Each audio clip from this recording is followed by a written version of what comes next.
growing, you have to keep changing. CHS and the farmers and ranchers we serve know all about change, because together we've changed agriculture. That's why we're the largest farmer-owned cooperative in the country. So farmers own the system they count on, with advantages at every step.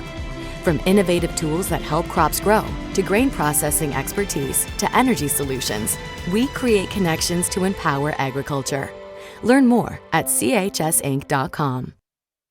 Burke Livestock Auction is a family-owned livestock marketing center in Burke, South Dakota. We are located in south central part of the state. Cattle sales are held weekly on Saturdays, with approximately 65,000 of south central South Dakota and north central Nebraska's finest feeder and breeding cattle marketed annually. Mark your calendar for our September 21st fall calf and yearling sale. Sale starts at 9:30 with lunch to start at 11. Burke Livestock is a proud supporter of state amateur baseball. When it comes to sports bars, the Sports Center in Larchwood, Iowa has put themselves above the rest. They open bright and early, 7 a.m. on weekdays and 10 a.m. on weekends, so you can start your day off right with them. And speaking of starting your day off right, they have daily food specials that will have your taste buds jumping for joy. The best flatbread pizza in the area, top-notch burgers, and don't worry, they have the best salads as well. The Sports Center in Larchwood. If you haven't tried it yet, put it down as your next destination. Say there was a place, the perfect place for the everyday things you need to take care of around the house. The squeaky hinges and burned out bulbs. The toilets that run and faucets that don't. That perfect place wouldn't be a warehouse. It'd be just the right size. It would be an Ace. Around the block, what you need in stock, with people who know their stuff. Welcome to the Home Convenience Store. Ace is the place with the helpful hardware, folks. What started out to be a small community celebration has grown into an attraction that draws literally thousands of people each year. Mark your calendars for June 19th, 20th, and 21st, 2025 for the 75th Annual Tabor Check Days in Tabor, South Dakota. Check food, check music, and check hospitality await you in Tabor. Check Days is sponsored by the Tabor Chamber of Commerce and proudly supports the Tabor Bluebirds and Bonhomme High School athletics. Sun Gold Sports is proud to call Mitchell and Huron home. With over 50 years of experience, we are here for all of your printing needs. Whether it's for your business, school, or personal, we are your one-stop custom shop. Screen printing, embroidery, vinyl, banners, trophies, awards, and so much more. Give Steph a call at 605-770-6829. Sun Gold Sports of Huron and Mitchell. We print t-shirts. Say there was a place, the perfect place for the everyday things you need to take care of around the house. The squeaky hinges and burned out bulbs. The toilets that run and faucets that don't. That perfect place wouldn't be a warehouse. It'd be just the right size. It would be an Ace. Around the block, what you need in stock, with people who know their stuff. Welcome to the Home Convenience Store. Ace is the place with the helpful hardware, folks. Prairie Valley Farm Charolais is located in Platte. Since 1980, David has worked with his father, family, and hired men to provide bulls with the best health, management, selection, and genetics to produce a quality product to meet the customer's needs. Mark your calendar for their annual bull sale on the second Saturday of April. Check out their website at pvfcharolais.com or give David Mason a call for more information. Prairie Valley Farm Charolais is a proud supporter of all Black Panther school activities. Remember, U.S. beef, it's what's for dinner. Located in the heart of Mitchell, Blarney's is your one-stop for mouth-watering food, refreshing drinks, and your latest sports action. Fans, it's state amateur baseball time, and Blarney's is your pre- and post-game destination. Whether you're finishing up the early game and need a spot to eat for lunch or celebrating a late-night victory, stop in at Blarney's and keep the party going with cold, refreshing drinks. Blarney's Sports Bar and Grill, a proud supporter of the state amateur baseball tournament. From your innovative attachment solutions provider for over 40 years, MDS Manufacturing.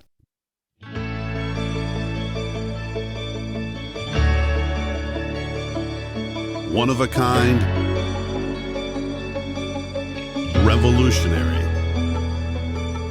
game changing. MDS doesn't make the loader, MDS makes the loader better. As the weather warms up, so does our time outside. If you've been putting off your next home project, then Elite Renovations in Platte and Mitchell is ready to help. If you're looking to upgrade or update your roof, siding, windows, doors, and decking, they've got you covered. Interior trim, flooring, cabinets, tile, or drywall, they got the crews. Book a free consultation to discuss your options. Visit their website at elitereno-sd.com to get started with your summer project.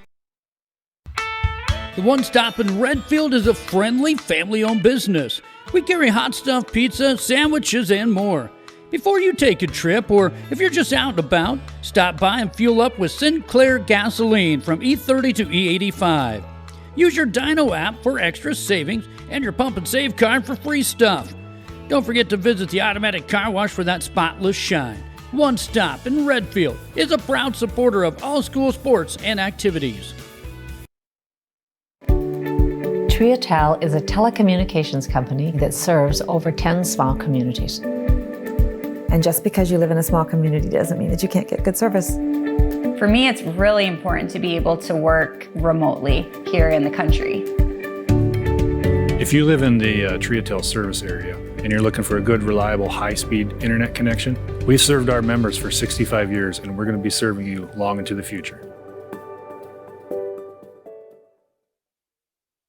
Hey farmers, don't have the time or the means to haul your corn to market? Contact Derek or Phil at NewGen Energy. They are receiving corn 6 days a week, and every Saturday from 8 a.m. to 3 p.m. is Farmers Only Haul Day. Located in Marion, South Dakota, NewGen Energy also sells distillers and corn oil. Call 605-648-2100 for all your corn needs, and check out their website at newgenmarion.com. That's NUGEN Marion.com. A better you starts closer to home, with people who understand your way of life and belong to your community. Primary care providers at Horizon Health know you and know how to help you stay well. We're here to keep you healthy and care for you through every stage of life, so you can keep doing what you love and make every day a better one. Schedule an appointment at horizonhealthcare.org. Whether you're pregnant or planning ahead, you and your baby deserve a healthy start. We offer a wide range of services such as advocacy, health screenings and education, care coordination and car seat safety, participant empowerment, referral services, and fatherhood support. To learn more about Great Plains Healthy Start, visit greatplainstravelhealth.org or call one of our 5 service areas today. Brought to you by Great Plains Healthy Start, so that the people may live. It might be time for you to strongly consider leasing bulls from Jorgensen Land and Cattle. Here's Cody. Well, it's a really good option to acquire some excellent genetics for affordable price. It's become really popular. When you first hear about lease bulls, sometimes it may frighten a person. So this is a different ballgame. You know, there's a genetic program behind these bulls. These are bulls that have a genetic program and really are designed genetically to very nice calves. Call 1-800-548-BULL. At Lesterville Feed and Grain, they pride themselves on offering top-notch products at competitive prices. Whether you're looking for feed for your livestock or grains for your crops, they have you covered. And with their market bids, you can rest easy knowing you're getting the best deal possible. But it's not just about the products, it's about the service. Their knowledgeable staff is there to help answer any questions you may have and provide expert advice to help you succeed in your farming endeavors. Shields All Sports Store is your one stop for everything outdoors, with local experts eager to guide you through the widest selection of brands. Your one stop for exercise gear to get working out or fashions for going out. And your one stop for footwear in your size, your style, yours to take home today. Shields, employee owned, community minded, and like no place you've ever shopped before.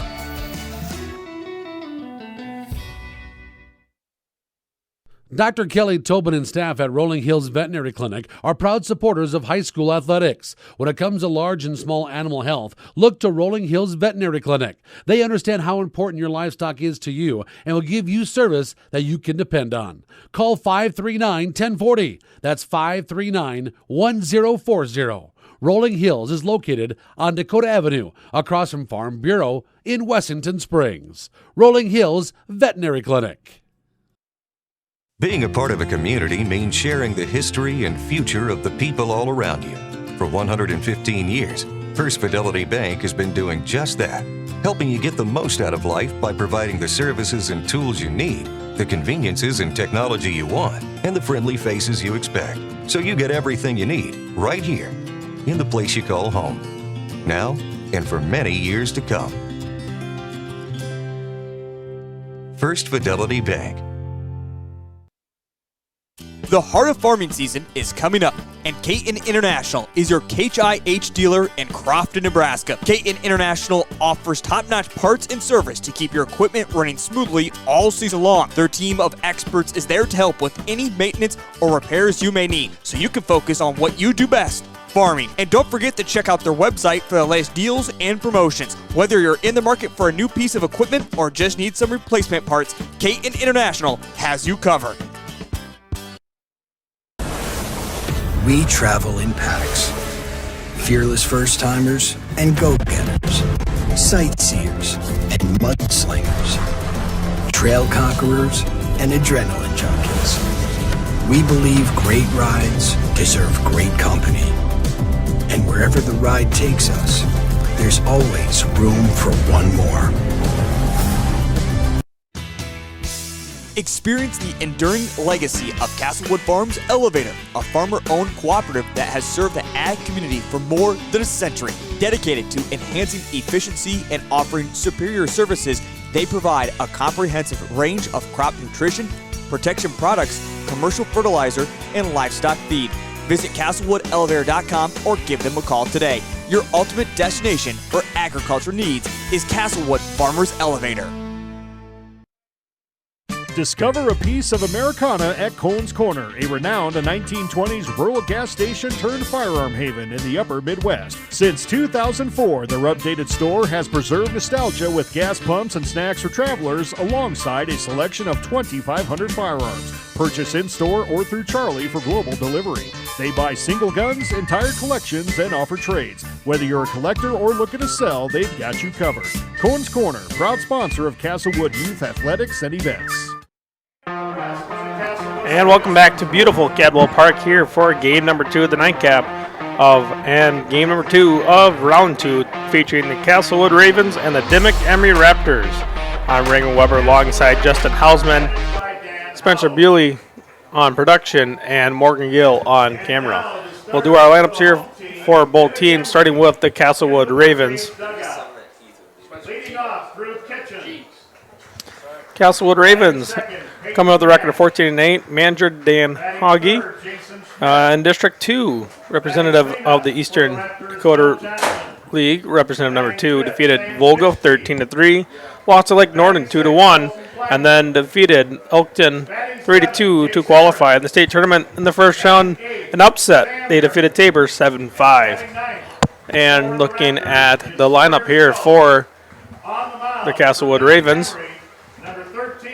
Starting leading off, number 5, the shortstop, Gus Steiger.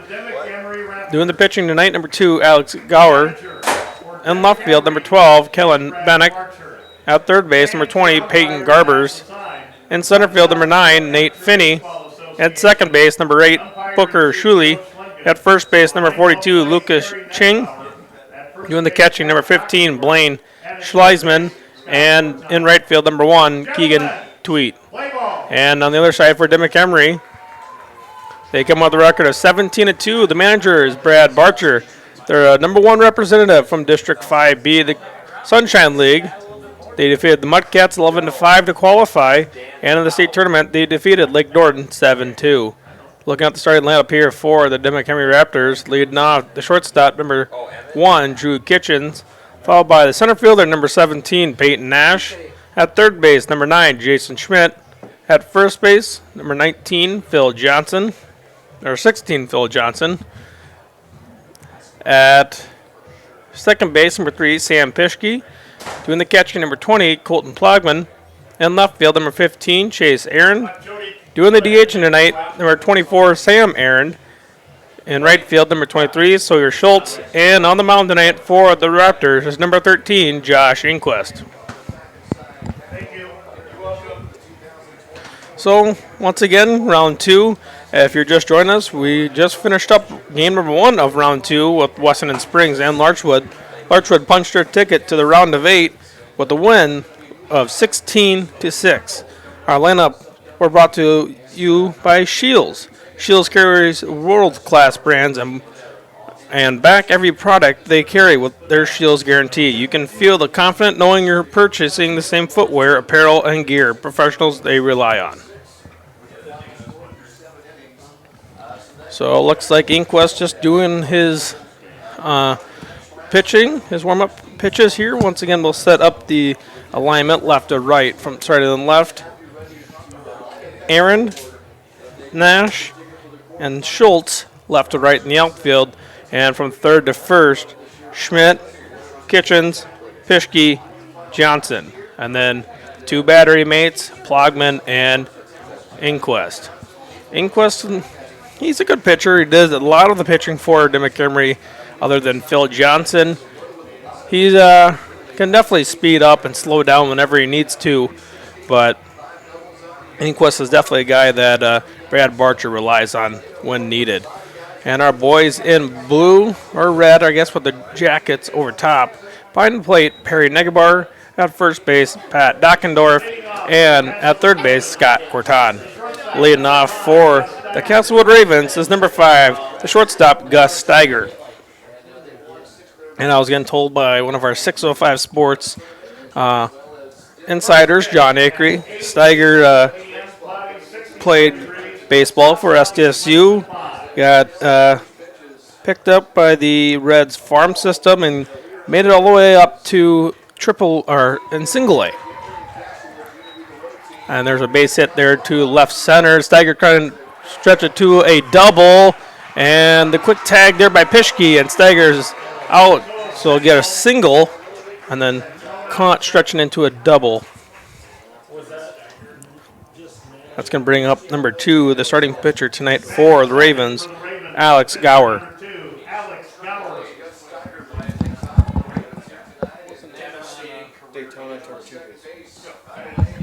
The name of that single A club that Steiger did play for was Daytona Tortugas. Excuse me. That one's going to be in for a called strike on Gower. Gower, the left-handed hitter. Speed down the line and just foul. 1-1 count here. Or excuse me, 0-2 count. Forgot how baseball works for a minute. 1-2 count. Inquest gets a sign, sets and deals. Payoff pitch. Little blooper in front of the plate. Inquest fires over to Johnson for out number 2. Batting third for Castlewood, the left fielder, number 12, Kellen Banks.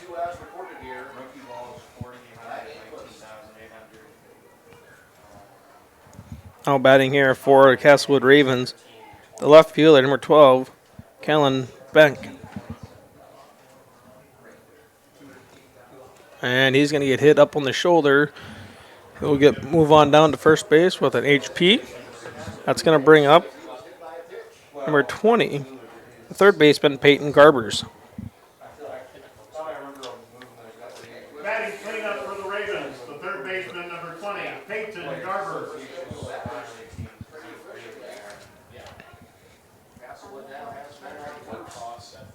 Garbers came into the tournament as a pickup player from Clark with a .531 batting average. This one will be downstairs for ball 1.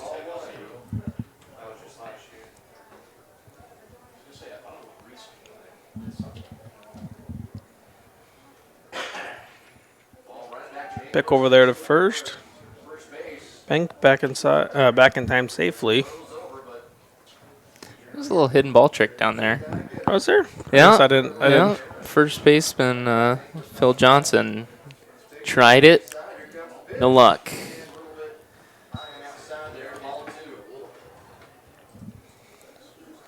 Phil Johnson will try about anything to see if what he can't get away with there playing defensively. 2-0 count here. Garbers, and that will be upstairs for ball 3.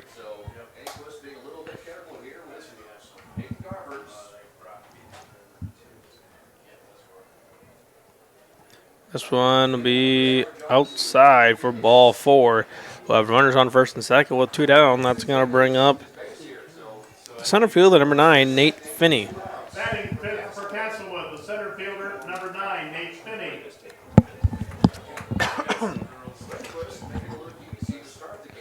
Finney, a big left-handed batter. This will be hit down the first base line. Johnson will sit on it, and he'll take it himself for 3 unassisted. And Castlewood leaves 2 on, but runs 1 hit and 2 left here in the top of the first inning. We'll take a short little break. We'll come back here at Cadwell Park. At Heartland State Bank, our customers are at the center of everything we do. Heartland State Bank is a family-owned community bank and here for you. We have an experienced lending staff for fast, local decisions. Heartland State Bank offers competitive rates and is proud to provide uptown services with a hometown touch.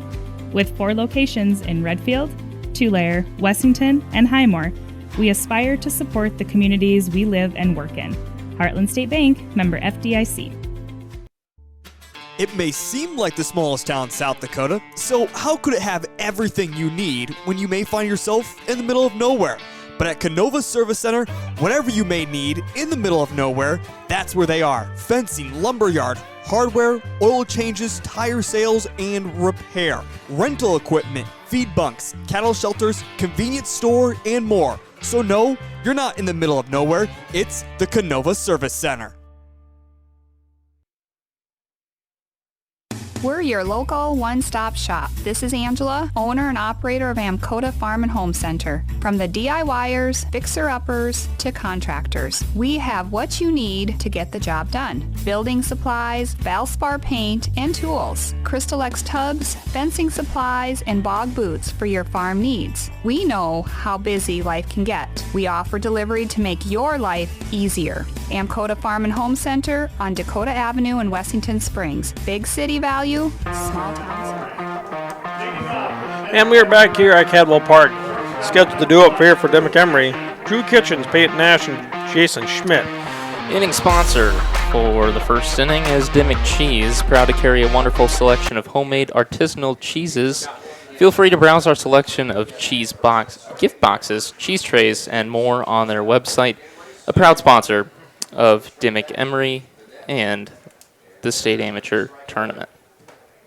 And first pitch from Kitchens will be followed back on the screen, and definitely check out Dimock Dairy. Great cheeses and lots to offer down there on Highway 37 down by Dimock. This one will be outside for ball 1. 1-1 count here to Kitchens.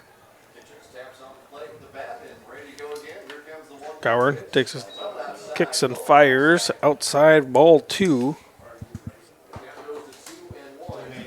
Coming in the tournament, Drew Kitchens, 278 batting average on the year for Dimock-Emery.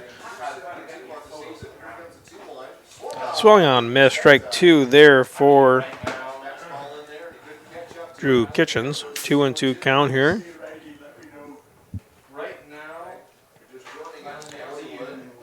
Deuces are roaming, but not wild. 2-2 count.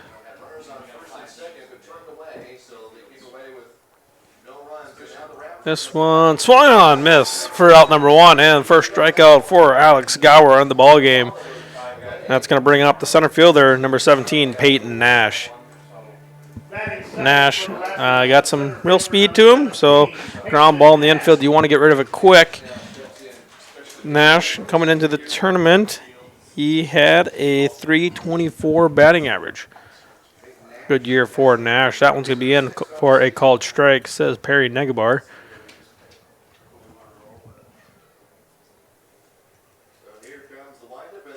This one be fouled down the left field side, giving chase as Garbers, and he'll make the catch for out number 2.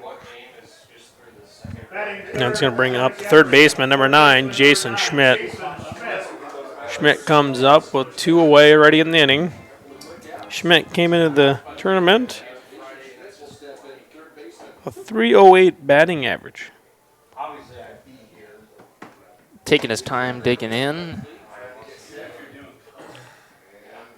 Jason's been here many times, part of Dimock-Emery, pickup player for many Sunshine League teams. Jason has definitely got the learning capacity to teach these young players what it's like to play at Cadwell and at the state tournament. 2-0 count here to Schmidt, the bottom of the first inning. Kicks and fires as Gower, and that one's going to be in for a called strike.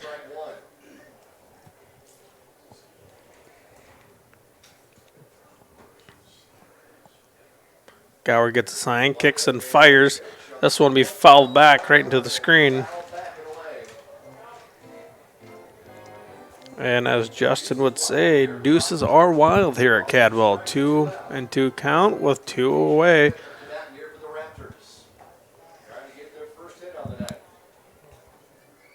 Jason digging in, taking his time.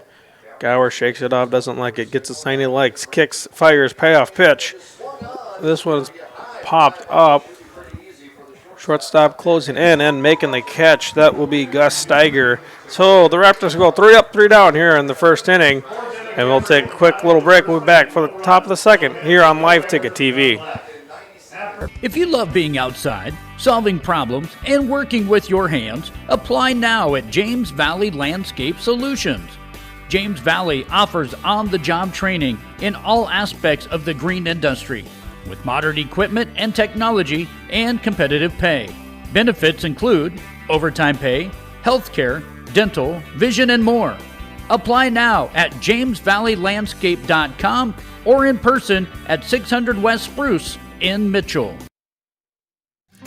Mount Vernon Farmers Elevator is a proud supporter of the Mount Vernon Mustangs at the State Amateur Baseball Tournament. Mount Vernon Farmers Elevator has been servicing the Mount Vernon area for over 75 years. See them for your agronomy and feed needs, no matter the farming season. They will take care of all your grain handling needs as well. Mount Vernon Farmers Elevator would like to wish the Mustangs and all the teams best of luck at the state tournament. And welcome back to Cadwell Park and the top of the second inning. Due up here for the Shuley, Ching, and Shilsman for Castlewood Ravens. Be the second baseman, number 8, Booker Shuley. Schooly.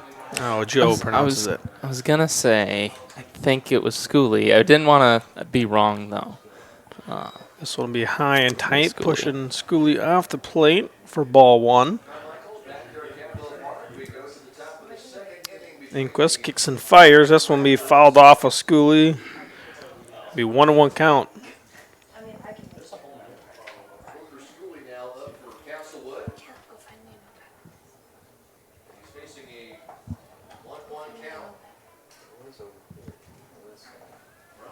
Inquist kicks and fires. 1-1 pitch is up, fouled down the first base line and into the crowd.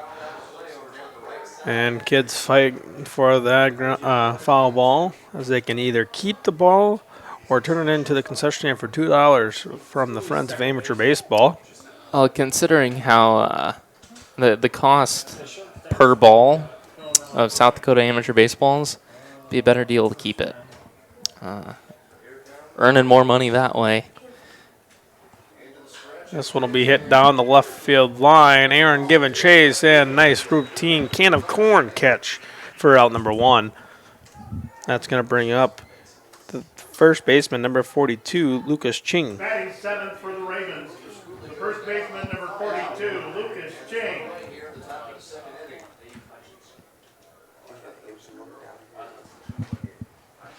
Ching's a big guy. That he is, and kind of gives you the type of guy that you want at first base, a bigger guy. And this one will be down for ball 1. Inquist kicks and fires. 1-0 pitch. This one swung on, miss. 1-1.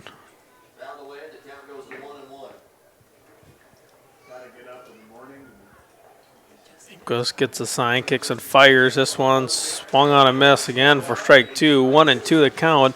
And Inquist doesn't mess around on the mound. He gets a sign and kicks and fires right away. Yeah, gotta keep the pace, keep the momentum. Payoff pitch. This one called strike 3, and another $10 to Cadwell Park improvements from Maybe Eye Clinic. And Inquist got his first strikeout of the night. That's going to bring up number 15, the catcher, Blaine Shieldsman.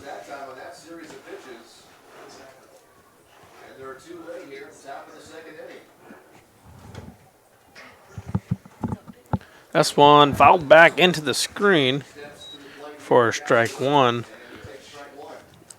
Inquist, 20 pitches, 11 for strikes. A little over 50% efficiency. This one ground ball to Kitchens, bobbles it, picks up, fires over to Johnson, not in time. And that little bobble is definitely gonna. That's an error. That's an error for sure, but kind of Kitchens got the arm where if that tends to happen, he definitely could get him out if he needed to. So we're going to have a courtesy runner. That'll be number 7, Jacob Tweet. That's going to be batting the right fielder, number 1, Keegan Tweet. That's when he hit to left field. Aaron overran it, going back now over his head. That's going to be a hit. Tries to get in the Kitchens. He does. Is there a play at home plate? No, there won't. And Tweet will come around to score. So the Ravens hop on top early. And it'll be a double for Tweet. I didn't know if they're going to call it a single. But there was no throw, so that'd be a double. Not an error. A bad route isn't an error. Got to make contact with the glove for it to be considered an error. The left fielder, Aaron, just started running in. And a lot of times when your first step is in, not back, you can get beat. That's just what happened. And they're going to intentionally walk Gus Steiger to bring up the counterpart of Josh Inquist, Alex Gower, number 2. Gower, he 1-3 for his first at bat, right? Yes. Yep. 1-3 in the first inning. This one will be outside for ball 1. Inquist checks the runner, kicks and fires. This one fired down the first baseline. Johnson to a knee, flips to Inquist for out number 3. And the Ravens scratch one across for 1 run, 1 hit, 1 error, and 2 left. We'll take a quick little break here watching the state amateur tournament here on liveticket.tv. After a word from these sponsors, we'll be back. Lucky for us, life is full of choices, big and small. They define us, make us who we are. And when it comes time for you to choose, a car, home, your next big adventure, or start a new business, Farmers Union Insurance has the variety of coverage options to protect each perfect moment. Farmers Union Insurance. Contact your local Farmers Union Insurance agent today. Each family's needs are different and special. Will Funeral Chapel will listen with sensitivity, answer all questions, and respect your choices. The Will Funeral Chapel staff can assist you in planning and coordinating all the details. They will explain all the different options to make you feel at ease and most comfortable with all the decisions. Find out more by visiting their website at willfuneralchapel.com. Their sincerest hope is that you and your family will be comforted by their efforts. And welcome back to Cadwell Park here. Ray Weber alongside Justin Hausman. Almost called you Jacob, sorry. Nope, not Jacob. Justin. Just Justin. Sponsor for the second inning is Cone's Corner. There's plenty of gas pumps and munchies for travelers, but the store now carries an inventory of approximately 2,500 firearms, plus tables, chairs, and trailer rentals. And they are a proud sponsor of the Castlewood Ravens and the South Dakota State B Amateur Baseball Tournament. Leading off for Dimock-Emery will be the first baseman, number 16, Phil Johnson. And coming into the tournament, Phil had a .415 batting average, so not a bad year for Phil. And, No. and you know, Phil can really, he may look a little bit older, but Phil can still swing the bat pretty good. It's one thing that you don't always lose with age. The speed and the athleticism may go, but a lot of times the ability to hit the ball and hit the ball hard stays. This one, swing on, miss, 4 strike, 1, 1-1. Still plenty of bat speed for Phil. Phil, so far, 24 hits on the year and 1 home run and 20 RBIs for Phil Johnson on the year for Dimock-Emery. So, pretty good, productive, and helpful supportive season for Phil. And he's going to get plunked. So he walks on down to first base. Gower's going to say Phil might have leaned into it. We'll check it out here on the instant replay. As Sam Pischke walks up to bat here. For the Raptors, batting fifth, the second baseman number 3, Sam Pischke. It's kind Half and half. Kind of looked like he was just stepping, but might have overstepped a little bit. That's an aggressive hitter it may be, but it's a hit by pitch for Phil Johnson. Sam will take this one as a ball with a runner on first, no one out.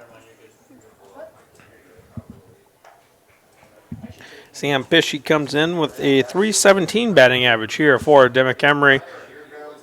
This one will be fouled back down the third base line. Pischke on the year, he has 39 hits, 30 of them for singles, and 26 RBIs on the year for Sam Pischke. 1-1. Gower kicks and fires this one in there, called strike. 1-2 count here for Pischke. Gower gets a sign. Gets set, kicks and fires this one upstairs. 2-2. And deuces a Roman once again here at Cadwell.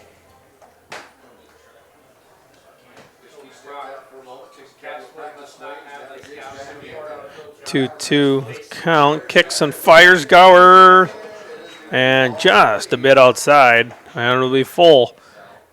3-2 the count to Sam Pischke.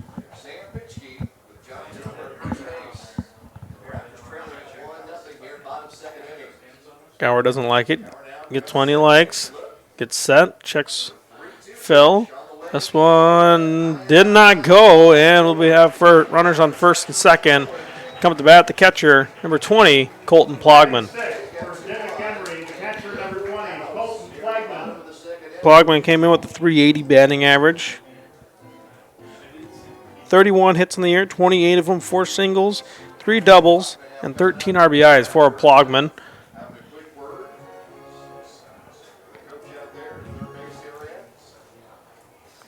Plogman gets on. I wouldn't be surprised if we see number 18, Bryce Smart, be the courtesy runner. Smart with some great speed. Plogman's going to square up the bunt. This will be foul, and everybody's going to stay back where they were.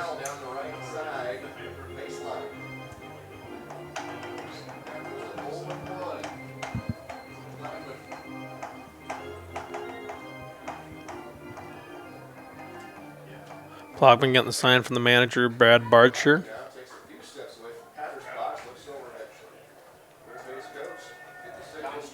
Plogman digs in. Gower gets a sign. Comes set. Corner's playing in. Ready for that bunt. Plogman squares. This one will be popped up behind and foul ball. And the catcher will slide feet first into the concrete backstop. So 0-2 here to Plogman. Runner still on first and second. Infield fly rule applied. As there's runners on first and second and less than 2 outs. Once again, Plogman digging in. Gonna swing away. Hardly seen one bunt with 2 strikes. Gower gets a sign. Kicks and fires for the payoff pitch. This one inside for ball 1. 1-2 here to Plogman. Phil at second, Sam at first. Plogman waiting for the 1-2 pitch. This one will be fired right back up the middle. Barcher's going to be waving Johnson around. The throw to home offline. Pischke will move to third. And Plogman will be recorded a single and a move up to second on the throw. That's going to bring up number 15, the left fielder, Chase Aaron. Courtesy runner for the catcher, number 18, Bryce Smart. Chase Aaron comes in with a 360 batting average. And looking at Chase Aaron, 34 hits in the year, 24 for singles, 6 doubles, 1 triple, and 3 home runs for Chase Aaron. And they're going to appeal to see if Phil Johnson stepped on third, and when he rounded, he most certainly did. They'll call him safe. So the Raptors tied up here, 1-1, here on the bottom of the second inning. Gower kicks and fires for first pitch to Aaron. This one swinging down the first base side, foul ball.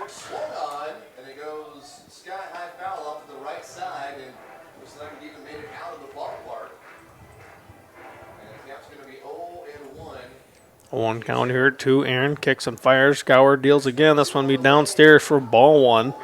1-1 count. Runners on second and third. Oh, I did call a strike.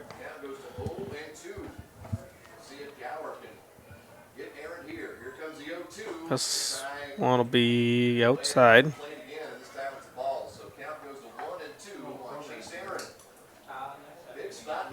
Kicks and fires, payoff pitch. This one downstairs for ball 2. 2-2 count. Kicks and fires from Gower. This one fired back with the middle. Coming home with it, Pischke stopped in his tracks, and he's going to get sacrificed for out number 1 as runners moves up to first and third. This will be a 1-2 fielder's choice. And looking on the instant replay, Pischke kind of knew he was dead in the water, so just gave himself up and let him get on the tag, get Aaron on board. It's going to bring up their designated hitter, number 24, Sam Aaron. Sam Aaron comes in with an .083 batting average on the year. First pitch to Aaron will be upstairs for ball 1.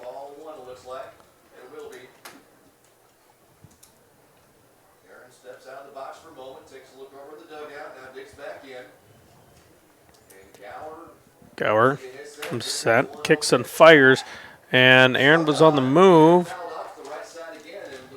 and fouled back was Sam Aaron's foul ball. I don't know if that was supposed to be a run and hit type of deal, but Brad Barcher got fired up a little bit down there in the third base coaching box. 1-1 count here to Sam Aaron. Kicks and fires again. This one, Chase on the run. Safe at home. Here comes Smart. Smart will score. Ball goes to the backstop. Chase here to move all the way up here to third base. So it'll be a stolen base.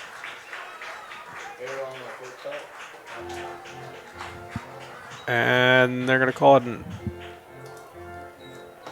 error on the shortstop for a throwing error to allow Chase here to move all the way up to third. So Dimock-Emery takes their first lead of the ball game, 2-1 now. The score here, still in the bottom of the second with 1 out. And 1-2 count. They called that one a strike. This one upstairs for ball 2, 2-2. Infield playing in for Chase there, and over there at third with 1 out. Kicks and fires. This one upstairs again. It's going to load the count full and 2, or 3-2, excuse me.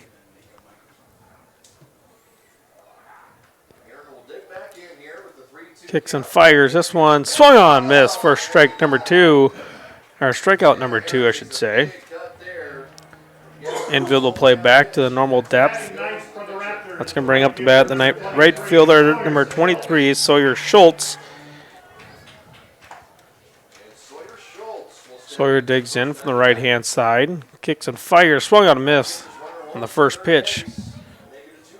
Schultz comes in with a 119 batting average on the year for Dimock-Emery. This one outside for ball 1. 1-1 the count.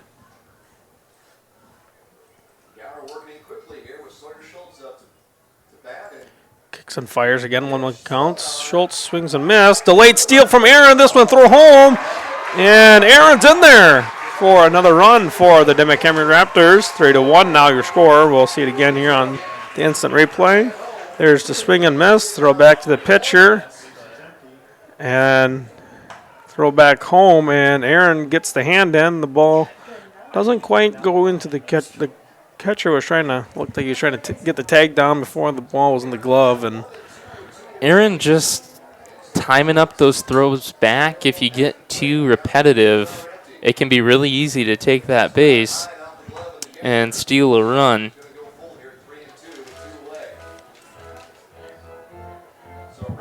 so a 2-2 count here to Sawyer Schultz. 2 outs. No one on. And this one will be full. Load up the count, 3-2.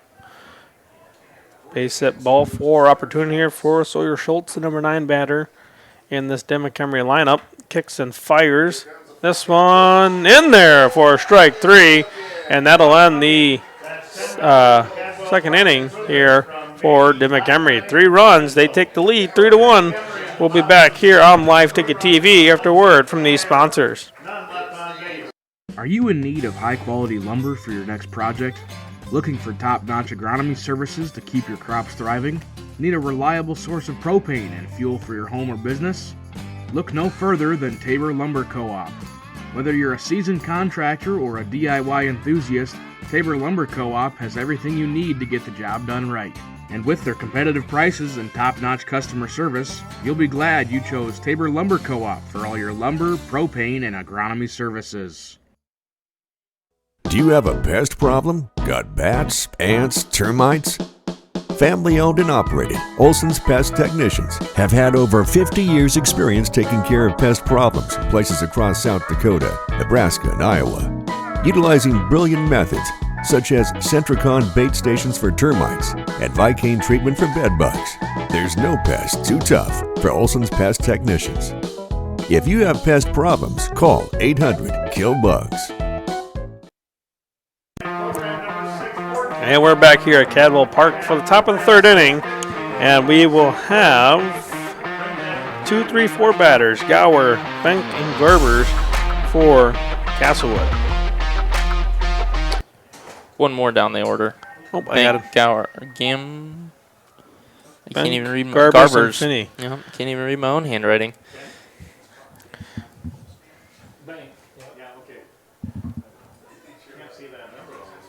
That one would be called strike. 0-1 count here. 1-1 count. Swung on, miss. That's a rough swing. That was kind of. It's called a sword. Yeah, kind of a half swing. Oh, I should pull back, but too late now. And just got fooled. That's my time of umping, and I've seen that happen. I've always heard the coaches yell, well, if you're going to swing, fully commit to this one. And that one he does, but it'll be fouled off down the third base side. And we'll still be 1-2. Inquist working quickly once again. Kicks and fires the payoff pitch. This one upstairs for ball 2.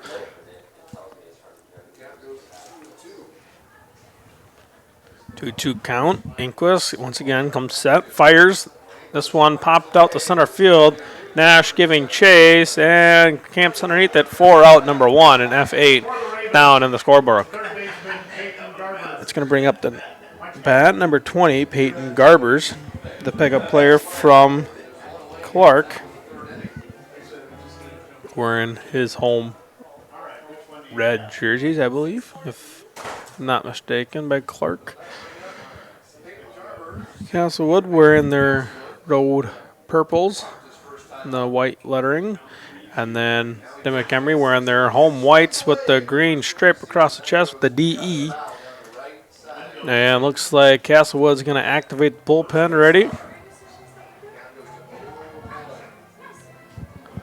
That one will be fouled off. It'll be 0-1 count here Two Garbers, kicks and fires. Inquest. This one outside for ball one.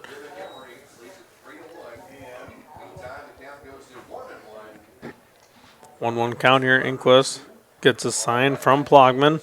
Kicks and fires. This one fouled on the left third base side. Schmidt giving chase and a P5 for out number 2. That's going to bring up to bat number 9, Nate Finney. And what did Nate do for? He lined out to the shortstop for out number 1 of the second inning.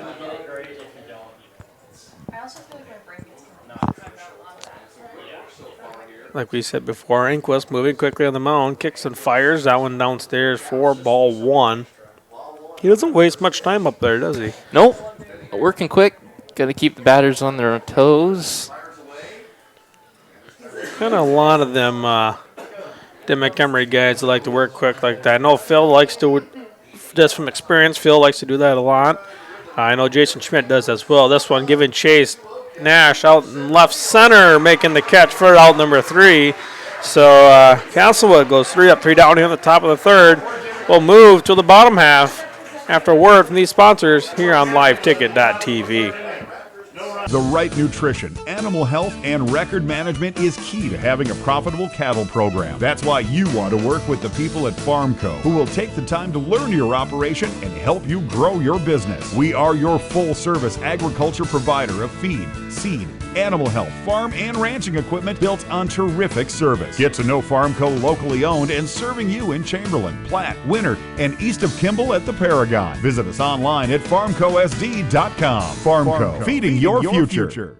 Agronomy Plus in Mitchell, Rock Creek and Howard, and Valley Station in Armour are your 100% locally owned team of agronomy experts. We offer Agronomy 365, which provides info in real time to make decisions that result in better, more profitable farming. We know you and your operation with service beyond compare. Get a jump on spring planning with Agronomy Plus in Mitchell, Rock Creek and Howard, and Valley Station in Armour. We are ag done right, the American way. Last year. And we're back here at Cadwell Park 4, the bottom half of the third inning.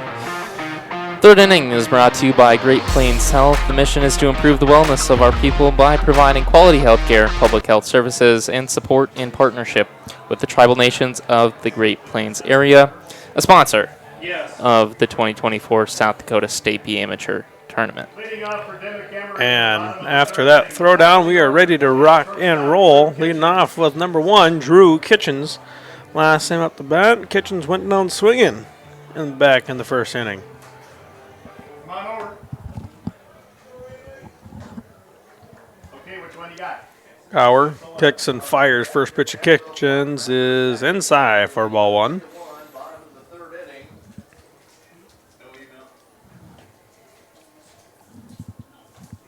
The 1-0 pitch. This one swung on, popped high in left field area. Giving chase is Benk, and he'll make the catch for out number 1. F7 for out 1. Let's bring up the bat number 17, Peyton Nash. Nash did what last time at the bat?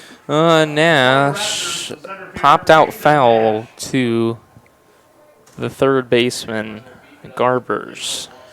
This one will be in there for a called strike. 0-1 count here to Peyton Nash.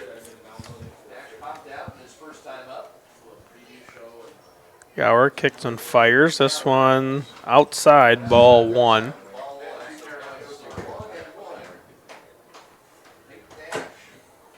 Kicks and fires once again to Nash. This one fouled back to the backstop. 1-2 count now. 1 out, no one on.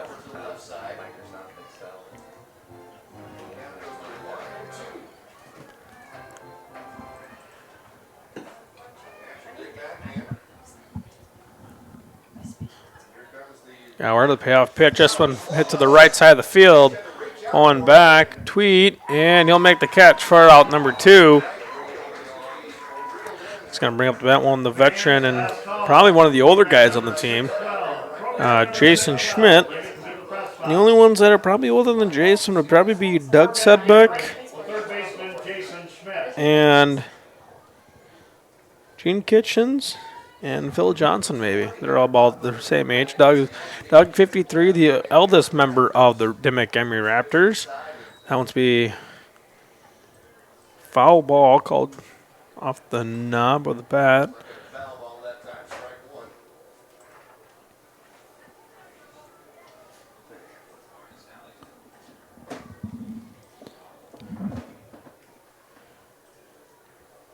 Gower kicks and fires this one outside, ball one, and that one's going to hit off the bat of Schmidt as on the throwback to the pitcher. I heard somebody down in the crowd yell foul ball.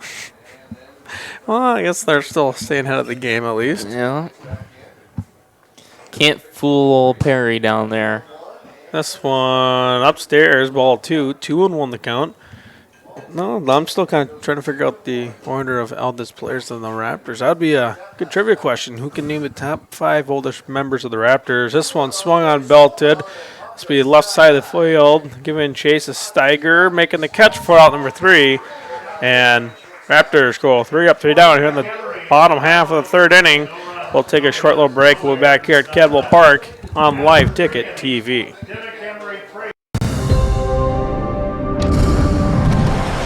Bank West is rooted in South Dakota. Committed to local success. Just like you. We're all connected. In South Dakota. For South Dakota. Convenient, connected, committed. Bank West. C&B is proud to support our local farmers. Rooted in agriculture, we are committed to our customers. You can shop local with C&B, your John Deere dealer, providing you with new and used equipment, parts on hand, and service all year round. Our entire inventory is available to you online at DeereEquipment.com. C&B, proud to be your local John Deere dealer.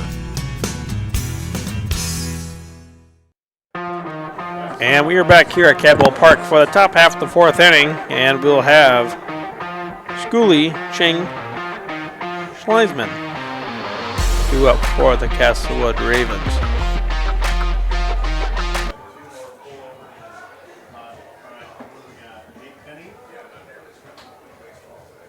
Leading off for Castlewood in the top of the fourth inning, the center fielder Nate Finney. This is Schooley, sorry. Correction, the second baseman Booker Schooley. So it sounds like our commissioner Brock Greenfield down there playing some tricks on Joe Van Gore as Schooley steps into the plate. This one in there for a called strike on Inquest on his fourth inning of work. Kicks and fires once again. This one in there for strike 2. Inquist working quickly here against Schooley.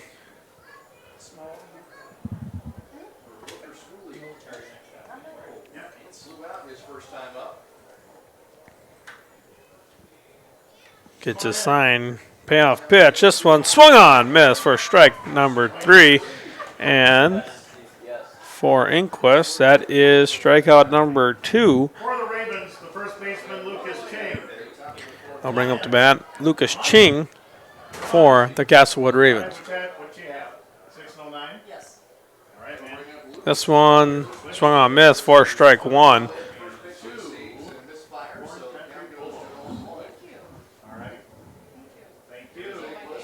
This one just misses downstairs. 1-1 the count.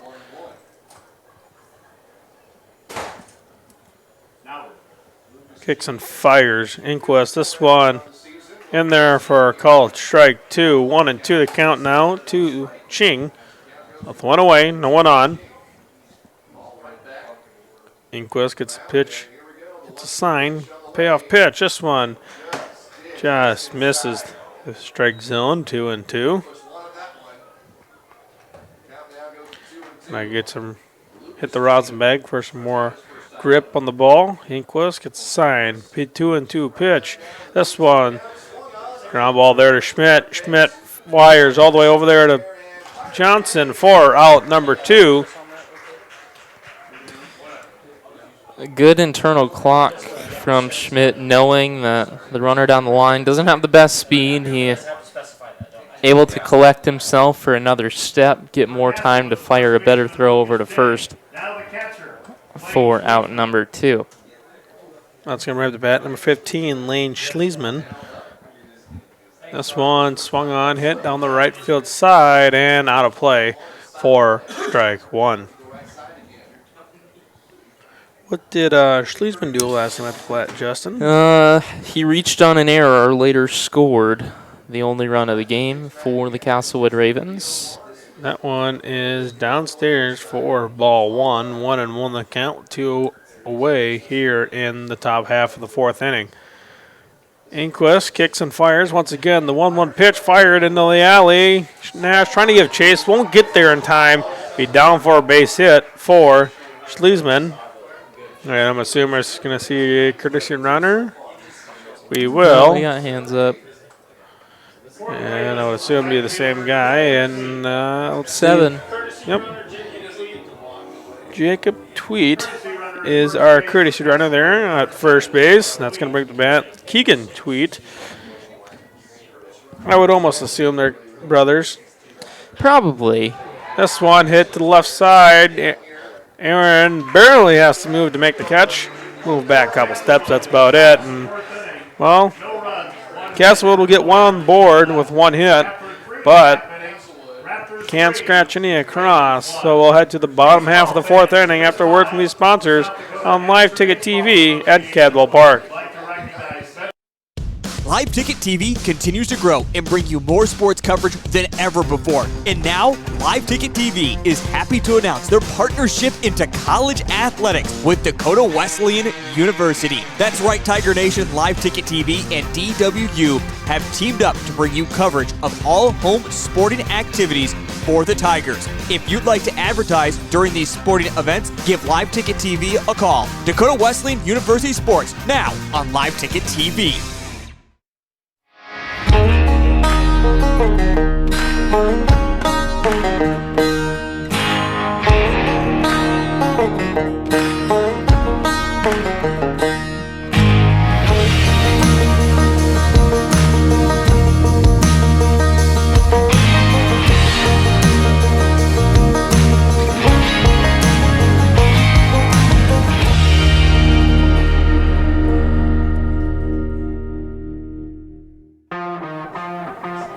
And welcome back to Cadwell Park as we head to the bottom half of the 4th inning. 4th inning brought to you by Sun Gold Sports. They have 3 different processes in which they can provide custom clothing, screen printing, embroidery, and vinyl printing. Contact them for your t-shirt needs. They are a proud sponsor of Live Ticket TV and the 2024 State B Amateur Tournament. And just finishing up, hoping Justin get his scorebook. Tried to get back with the official score. He was missing 2 errors. We had 1 on Gus Steiger and 1 on Nate Finney. If you got one of those. Yeah, I think. I'll find it. I'll find it eventually. We're going to have Phil Johnson lead off here for the Dimock-Emery Raptors. This one will be a nice little blooper in no man's land as Phil will be on with a base hit out in center field. That's going to bring the bat. Number 3, Sam Pischke. Last time Sam got on by a walk, I believe. Walk in the 2nd inning. Got hung up at 3rd, did not score. He got caught. Oh, he got caught at home. Choice. Yep, he did.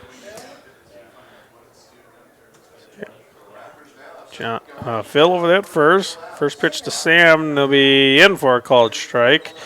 Sam didn't know if he agreed with that call from Perry, but umpires get the final ruling in our decisions.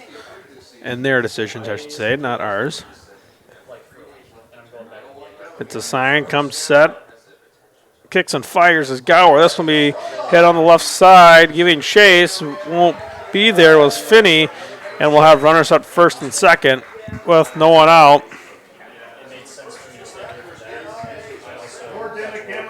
kind of noticed, I don't know if you noticed this too, Justin, but Gower doesn't really keep an eye on his runners as much. No, not really looking over. Can't say runner or Phil Johnson anyway. When he's at first, not a big threat to steal. He's not taking a particularly big lead either. Maybe it's just better for him to focus on his task at hand, which is the batter at home plate. And right now, batting here for Dimock-Emery will be number 15, Chase Aaron. Some first and second once again. Phil Johnson over there at second. Sam Pischke at first. First baseman Shing playing in, up expecting a bunt. I skipped one, didn't I? That is Colton Plogman, now that I see the number. Got too excited with myself. Gower checks Johnson at second, kicks and fires this one upstairs for ball 3. 3-0 count here at a Plogman. Probably assuming there's going to be a strike call there somewhere, about middle. Gower checks the runner, once again kicks and fires this one, and almost bonked him on the head, but Plogman will move on up. Bases loaded, and bringing up Chase here now, but we're going to have a courtesy runner for Plogman. That'll be number 18, Bryce Smart. Courtesy runner at first base for Dimock-Emery, number 18, Bryce Smart. So you got pretty good wheels at first, good wheels at home plate batting now, as in Chase Aaron, as we've seen back in the second inning when he stole home. And that'll be downstairs for ball 1 to Chase Aaron, infield playing in, trying to cut that runner down at home plate. This one just a bit outside for ball 2. I don't know if, Justin, you're picking up on that reference a little bit. Yep, I am. I'm sure I've done that a time or two. This little Bob Uecker reference there from Major League. Just a bit outside. We're going to see a mound visit here. From manager Dan Haug. Haug? Yep, old CT gave us that pronunciation clarification earlier, and I did not pass it on. And just to see what's going on with his pitcher, Alex Gower, if he's all right. Give him a little break.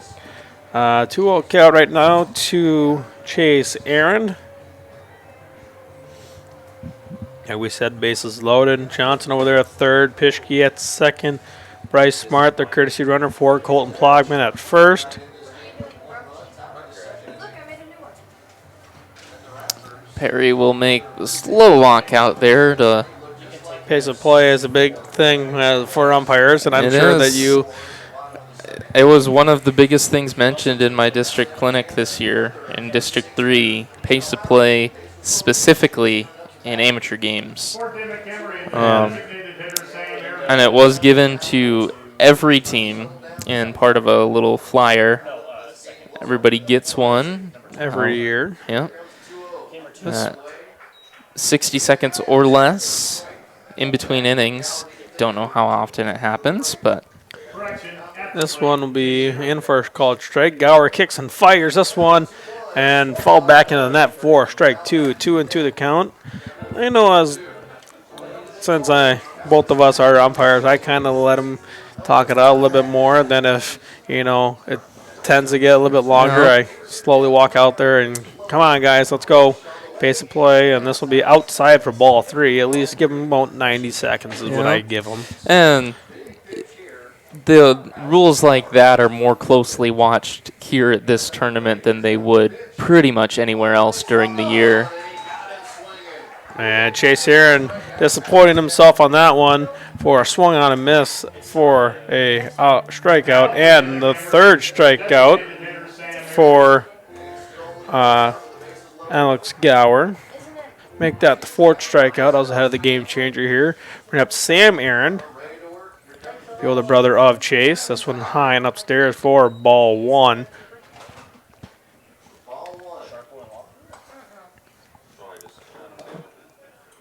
Gower kicks and fires. This one in for a called strike.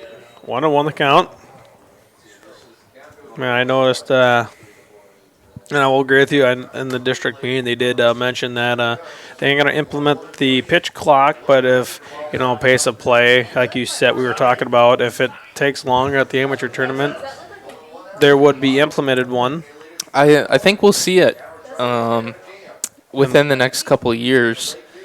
It's really not hard for ballparks to install them, and I think it's coming. I'll say it. I mean, as much fun as how long these games usually get, but like you said, I wouldn't be surprised if we see one in the next year or so. This one swung on, and full count here for Sam Aaron at the dish with bases loaded with one away. Pitch clock, something that showed great promise in the major leagues. As Aaron swings on and miss for out number 2 and strikeout number 5 for Alex Gower here in the bottom of the 4th. That's going to bring up the bat number 23, Sawyer Schultz, the second leadoff hitter, if you may. We're a couple years now into the MLB pitch clock, and it's dropped time of games by about, so that one gets out, about a half hour, 20 minutes to a half hour. Average game time has dropped, and I think we probably could use it in South Dakota amateur baseball. So usually when they make the schedule, they try to make each game about 2 hours apart from each other, as that one's upstairs for ball 1-1 the count to Schultz. And as we've seen today in our first game, we didn't get started for the 1:30 game about 2:15, a little bit later than we should have, but yeah. That happens during the amateurs. We've seen there was 18 runs combined in one inning. That's going to definitely drag out the inning. That inning's probably about 45 minutes to an hour by itself. And 2-2 to count here to Schultz with 2 away in the inning. Base hit is needed here for Dimock-Emery. This one swung on and it'll be out of play down the right field line. If you're Dimock-Emery, you're looking for a base hit to score maybe 1, 2 at most. Bishey's got some speed on him yet for him being up there in age. But if you're Gower, you really want to try to strike out Schultz as much as you want right now to limit the damage. Put another 0 up on the board for Dimock-Emery. If Gower can put a 0 up here, it'll be a huge momentum shift. This one, payoff pitch. Everybody's moving. This one swung on, hit to the right side. The second baseman moving back. That's Schooley, and he will make the catch for out number 3. So Gower limits the damage here in the bottom of the 4th with bases loaded. Be no runs, 2 hits, no errors, and 3 left, as Justin just showed me, instead of trying to follow along with Joe Van Glor, our public address announcer here at the State Amateurs. But we'll take a short little break. We'll be back here at liveticket.tv. B&S Services LLC is your locally owned repair service center. We specialize in full-service automotive, semi-trailer and small engine repair, along with tire services. Repair services range from a simple oil change to sharpening mower blades to a more complicated electrical diagnosis. Located at 38058 South Dakota Highway 34, look for us on the hill heading west out of town. Phone Cody Barber 605-350-4293 and Arian Schooler 605-770-9398. B&S Services LLC is a proud sponsor of Wessington Springs Spartans Athletic.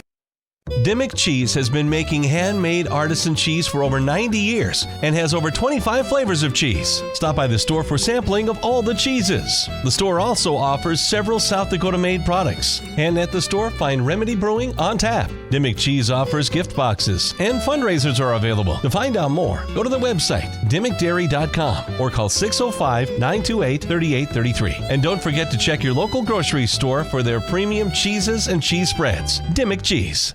You are a dynamite contractor. Your younger brother Gary is a slightly less dynamite contractor. But together, you make Mom proud. Look at you two. And look at your crew. Brenda, the calculator Cutler, Bill, the drill Robinson, and then there's the new guy. New guy struggles with stairs, and that'll cost you. Lucky for you, you have IMT Business Insurance. Learn more at imtins.com. Be worry-free with IMT.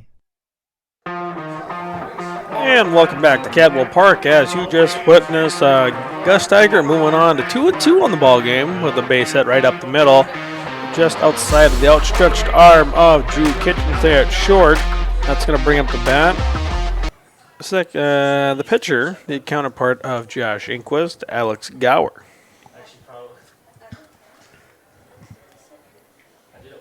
Inquist checks the runner, deals this one outside for ball one.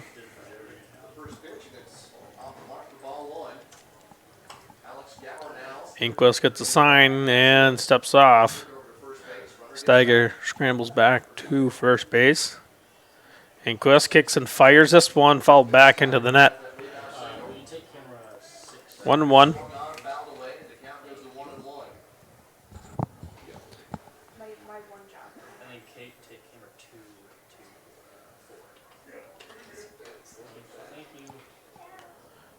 Inquist looking, gets a sign. And throws over to check the runner. That's going to get past Johnson. And Steiger with his speed might move up to third, and he does. And Steiger will move from first to third on the throwing error from Josh Inquist.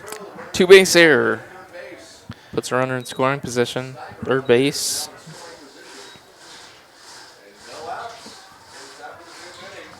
So 1-1 count still here to Alex Gower.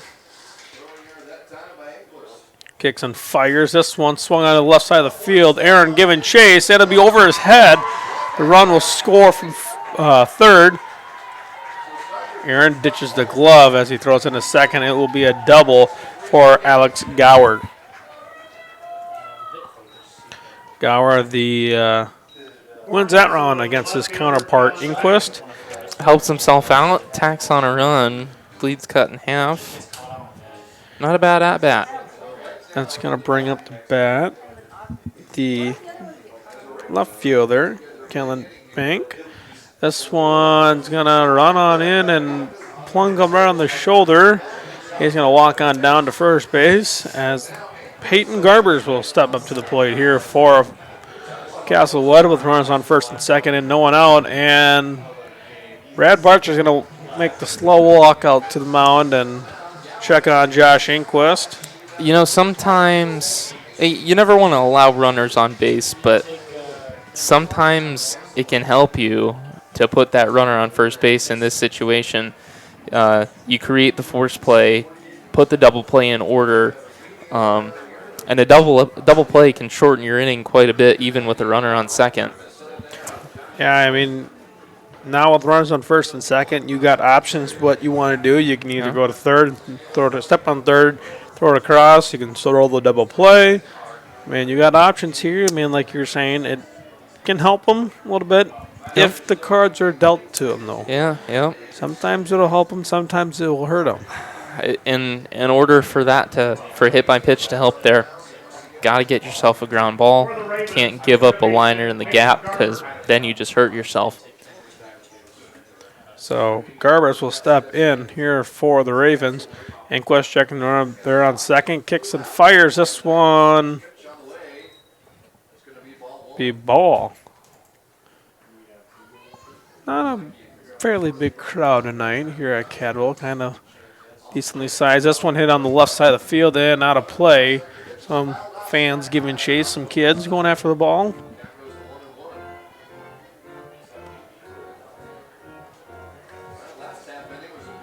One count here to Garbers. No one away. Infield fly rule in effect. Johnson playing in. This one swung on. Foul ball towards the first base dugout. And Phil will move on back as Phil is playing in for the bunt.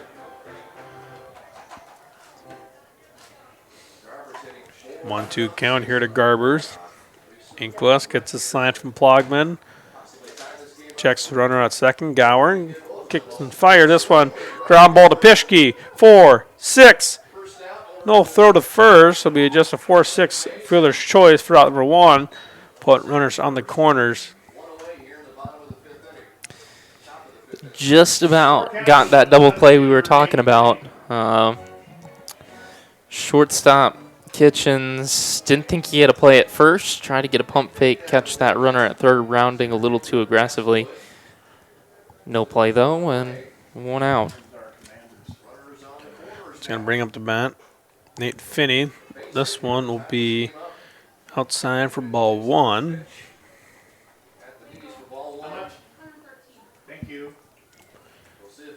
Kicks and fires from Inquest. This one upstairs, ball 2. 2 on all the count here. From Josh Inquest to Nate Finney.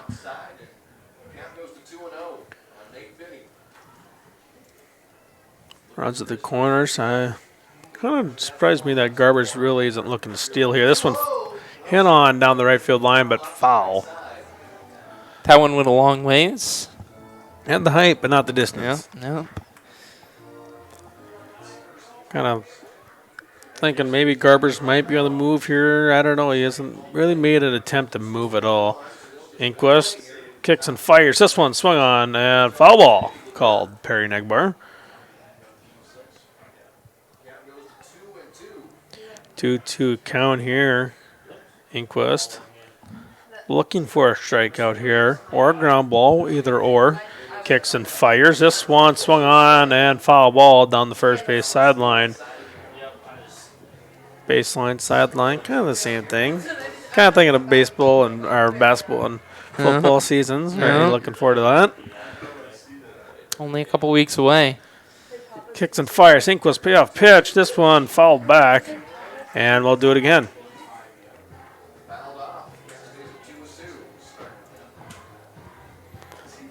Two and 2 to count. 1 away. Looking for a ground ball if you're a Dimock-Emery Raptor. If you're a Castlewood Raven, you're looking for a base hit here. Kicks and fires. Inquest just outside for ball 3 and full count. 3 and 2. Now, if you're Garbers, you might want to be on the move. Either or, if it strike out or ball 4, doesn't hurt you either way. Well, there's only 1 out. You can still get thrown out at second. This one, ground ball back to middle. Pischke, flip, Kitchens, throw toward first, not in time. And Johnson will chase after it as Finney will move on up to second after the thrown error. So an RBI single. No, fielder's choice. RBI fielder's choice. He'll reach second on an error. Throw an error from Kitchens.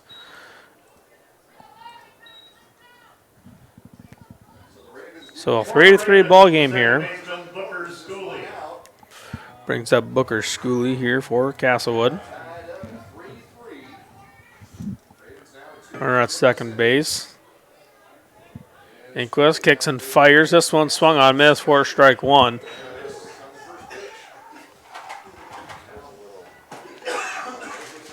Oh for 2 on the night is Schooley.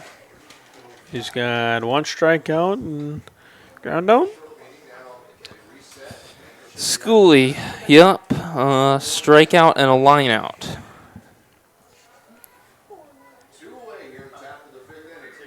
Inquest gets a sign, kicks and fires. This one in there for a called strike.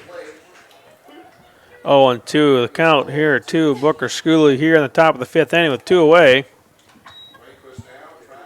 Checking the runner at second, kicks and fires the payoff pitch. This one, line drive. Kitchens makes the dive and catch 4 out number 3. But Castlewood gets 2 across to tie up the ball game at 3 apiece. And we will be back here in the bottom half of the 5th inning after word from these sponsors. Advanced Sunflower is your locally owned and operated sunflower processing company that buys all types of sunflowers for the edible and bird food industries. They market sunflowers domestically and internationally, so they have a wide range of options to get you the best price for your sunflowers. Most advanced sunflower contracts have an Act of God clause, so you don't have to worry if Mother Nature takes a toll on your crop. Give Jared or Danny a call to get you the most profit out of your sunflowers. A credit card that fits your lifestyle and saves you money. Why would you settle for anything less? A Dakota Land Federal Credit Union Visa will earn travel rewards, 1% cash back, and 9.90% annual percentage rate, the right rate. And all the right features puts you right where you want to be. Stop by any convenient branch location or check us out online at DakotaLandFCU.com. Dakota Land, federally insured by NCUA. And we are back here at Cadwell Park for the bottom half of the 5th inning, and we are just wrapping up bingo for this first inning of bingo. Saturday night amateur baseball, or Sunday night amateur baseball bingo. The 5th inning is brought to you by the Castlewood Elevator. Explore ways how they can help you sell your crop and check your bids with services in grain and agronomy. Castlewood Elevator is a proud supporter of the community. They're also a proud supporter of the Castlewood Ravens and the 2024 State B Amateur Baseball Tournament. And looks like we got a pitching change, maybe? Maybe not. I don't know. I couldn't tell. I don't think so. But we'll have Kitchens, Nash, Schmidt due up for Dimock-Emery Raptors. Oh, yep. It is a pitching change. Kellen Benk will be the new pitcher for Castlewood Ravens. Ball 1, Drew Kitchen. This one swung on, miss for strike 1. So we will do your final line scores for Alex Gower. 4 innings of work, 3 hits, 3 runs, 2 of them earned, 2 walks, and 5 strikeouts. 78 pitches, 42 of them, 4 strikes. This one swung on, hit, and towards center field, all the way down for a base hit for Drew Kitchens. And Nate Funny still out there in center. Gower at second, and Schooley moves on out to left field as your defensive changes for Castlewood. Bring up the bat, number 17, Peyton Nash, and Nash is 0 for 2 on the night. Nash, yep, popped out to the third baseman, also flew out to right field.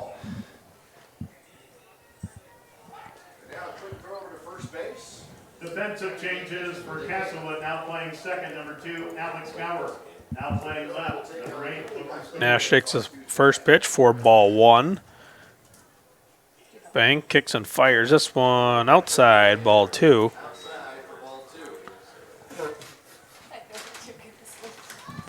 Two and all the count here to Peyton Nash. Kitchens over there at first, taking a nice average lead. Kicks and fires this one in there, called strike.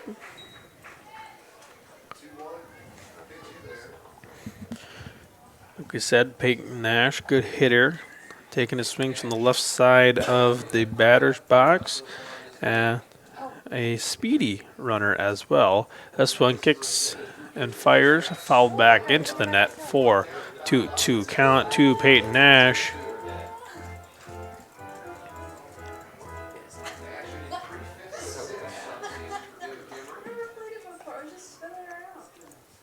Bank checking the runner there over at first base. Gets a sign, comes second, kicks and fires. Kitchens on the move, throw it on to second. Is not in time as Drew Kitchens steals second, and Peyton Nash will go down on strikes, foul number 1. Brings the bat, number 9, the veteran, as I like to call him, Jason Schmidt. 0 for 2. He has popped out to the shortstop twice. Schmidt looking for his first base hit of the ball game. Hopefully he can do it and maybe get an RBI as well, as you got a runner in scoring position. This one hit off the bat again. Perry just called the foul ball. Just having fun. We'll see it here on our instant replay. Let's see if we get him going foul ball. Maybe. See if yeah, we do. There he goes. This one will be outside, ball 2. Nice work out there by Spencer Bewley on production. Getting that instant replay. kicks and fires. This one swung on, missed for strike one. And Bank keeping double. He's checking Kitchens pretty well there at second base. Don't want to move anywhere. Keeping him honest, as I say. That was a healthy cut from Mr. Schmidt. Jason wants all of that, he looked like. This one back up the middle. Taken by the shortstop. Steiger throws across and gets him for the 6-3 put out. It's a nice play from the shortstop Steiger. It's going to bring up Phil Johnson. Phil is 1 of 1 tonight. Yep, he hit by pitch in the first, reached with a single. This one almost looked like it was coming right back at us. I thought it was coming back at us. Hits the top of the netting and falls down. Thank goodness for the netting there for us. 0-1 count here to Phil Johnson, runner at third base. Kitchens moved up on the 6-3 putout. Bank kicks and fires. This one, ground ball there to Steiger. Plenty of time as Phil, not the fastest runner, but you hardly ever see him hit a ground ball. Yeah, yep. But 6-3 putout for out number 3. So Dimock-Emery will get one hit in that half inning, but no runs. No errors, but one left. And we'll head to the top of the 6th inning, and we'll take a short little break here on liveticket.tv.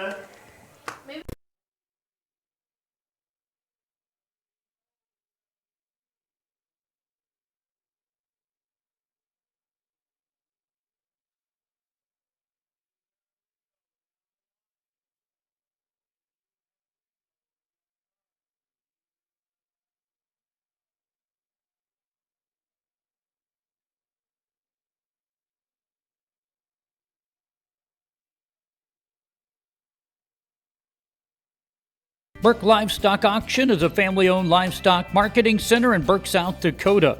We are located in south central part of the state.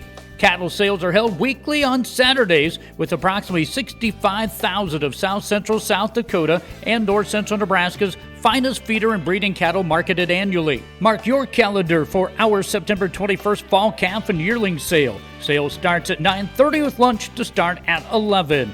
Burke Livestock is a proud supporter of state amateur baseball. And welcome back to Cadwell Park as we get back just in time for Lucas Ching, Blaine Schleisman, and Keegan Tweet for due up in this inning. And during the half inning, we got some action in the bullpen. From the looks of it, maybe it looked like Landon Waddell, yeah. It is 12. He was up here earlier today, and we actually got a chance. I got the chance to talk to him, and he didn't know if he was going to start tonight or if he was going to be in relief. And then gets a text from Brad Barcher saying he will be in relief. This one, ground ball to Schmidt, kicks and fires across, and 5-3 for out number 1. For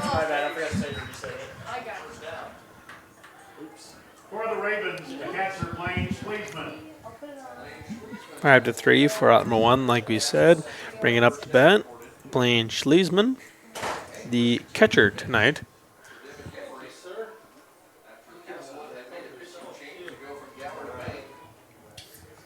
Schleisman will dig into the box. Inquist still in his sixth inning of work. And Kitchens will bobble that one, and it'll be an E6. We'll see how they score it. And Commissioner Brock will give it a hit. That was my first reaction. He was ranging for it and just didn't quite get there. He definitely could have made the play. Wasn't super routine. And it'll be a single. Jacob Tweet will be our courtesy runner, as he has been for a while there. This one swung on left side of the field. Aaron giving chase, runs back, overran it again. By this time he can get back in time to catch it. Oh, that's the second time he just ran a little bit too far up. I noticed that when we played here earlier in the year for the Devil Rays, and you know, when you're playing the outfield, that ball tends to carry a little bit more than what it looks like, and that plays a lot of tricks on you out there. So I don't blame Chase Aaron at all. looks like it might land short, but just carries an extra couple feet. Kicks and fires. This one in for called strike from Josh Inquist. And Inquist right now 5 2/3 inning of work for this Dimock-Emery Raptor team. This one ground ball. Gonna be a hard play. Schmidt and doesn't throw it. He'll just hold on to it. And we're gonna give it a hit. And be runs on first and second with 2 away. That's gonna bring up the bat. Alex Gower. That was Gus Steiger just batted. Gower now at second after the pitching change in the last half inning. And we're going to have a time call, Brad Barcher. We're going to see him move to the bullpen, or are we going to have just a little mound visit, I wonder? He looked out there, no move made yet. Looking for the right arm to raise. Just maybe going to go out, talk to the pitcher, see what he'd like to do. A lot of times with amateurs, do you think he can, you go out there and you ask your guy, do you think he can keep going? Are you ready to be done? That's what I like to call as a good manager, because yes, it's nice to get your guy out there when he's struggling a little bit, but sometimes he can go and finish the inning, and then you can start brand new instead of starting with runners on first and second. Yeah, because neither of the singles so far have been hit terribly hard. Not really getting in trouble with walks is the pitcher, Inquist. This one from Inquist is in there for called strike, and kind of back to what we were talking about. It's kind of getting a second opinion in your mind almost. Yeah. So an 0-1 count here to Alex Gower with runners on first and second. That is Jacob Tweed on second, and then Gus Steiger over on first, and Inquist gonna. It's a very over-exaggerated pickoff move. Definitely not meant to be competitive. Just so you know, I can pick off. This one and hit the left field. They're going to send him around. Aaron with the throw home, and he's going to be safe. Plogman didn't have the ball in his glove yet. So that one will be a base hit single, RBI single for Alex Gower. And we're going to have time called until we get all the players back in their positions. Looking at the dugout. Barch on the top step. No move yet. And here he comes. And Landon Waddell will have to come in now as second mound visit of the inning. And cue the walkout music. Yeah, cue the walkout music. And we'll see what we just going to have a straight swap, or if we're going to have with the speed of Inquist running in, maybe he's looking for a different glove. Hard to tell. Inquist does play outfield, so it looks like Schultz is running in, so I would assume Inquist and Schultz are going to switch. We will take a short little break, and we'll come back with your defensive changes here after word from these sponsors. When it comes to sports bars, the Sports Center in Larchwood, Iowa has put themselves above the rest. They open bright and early, 7 a.m. on weekdays and 10 a.m. on weekends, so you can start your day off right with them. And speaking of starting your day off right, they have daily food specials that will have your taste buds jumping for joy. The best flatbread pizza in the area, top-notch burgers, and don't worry, they have the best salads as well. The Sports Center in Larchwood. If you haven't tried it yet, put it down as your next destination. Say there was a place, the perfect place for the everyday things you need to take care of around the house. The squeaky hinges and burned out bulbs. The toilets that run and faucets that don't. That perfect place wouldn't be a warehouse. It'd be just the right size. It would be an Ace. Around the block, what you need in stock, with people who know their stuff. Welcome to the Home Convenience Store. Ace is the place with the helpful hardware, folks. What started out to be a small community celebration has grown into an attraction that draws literally thousands of people each year. Mark your calendars for June 19th, 20th, and 21st, 2025 for the 75th Annual Tabor Check Days in Tabor, South Dakota. Czech food, Czech music, and Czech hospitality await you in Tabor. Check Days is sponsored by the Tabor Chamber of Commerce and proudly supports the Tabor Bluebirds and Bonhomme High School athletics. And welcome back to Cadwell Park as you're watching Landon Waddell finish up his warming pitches and your defensive changes. Waddell will come in for Sawyer Schultz, so Waddell's going to be batting in the number 9 spot. And Inquest, they are dropping the DH since Inquest is moving out to right field, so Inquest will be sliding in for Sam Aaron at that 8 spot. Those are your defensive changes for after the mound visit. So Waddell, his first batter will be Kellen Bank, and a run will score on a pass ball. And as we got time here, we'll read off Inquist's final line score. Inquist, 5 2/3 innings worked, 8 hits, 4 runs. It'll be 5 runs now.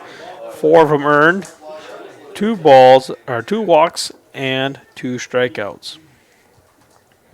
Inquest is also responsible for Gower left on base, and there's a nice little pop out to Johnson for out number 3 over at first base, running in foul ball territory to get him out of the inning. So Castlewood stretches 2 more across to take the lead, 5-3. And we'll take a short little break as we come back for the bottom half of the 6th inning. Sun Gold Sports is proud to call Mitchell and Huron home. With over 50 years of experience, we are here for all of your printing needs. Whether it's for your business, school, or personal, we are your one-stop custom shop. Screen printing, embroidery, vinyl, banners, trophies, awards, and so much more. Give Steph a call at 605-770-6829. Sun Gold Sports of Huron and Mitchell. We print t-shirts. Say there was a place, the perfect place for the everyday things you need to take care of around the house. The squeaky hinges and burned out bulbs. The toilets that run and faucets that don't. That perfect place wouldn't be a warehouse. It'd be just the right size. It would be an Ace. Around the block, what you need in stock, with people who know their stuff. Welcome to the Home Convenience Store. Ace is the place with the helpful hardware, folks.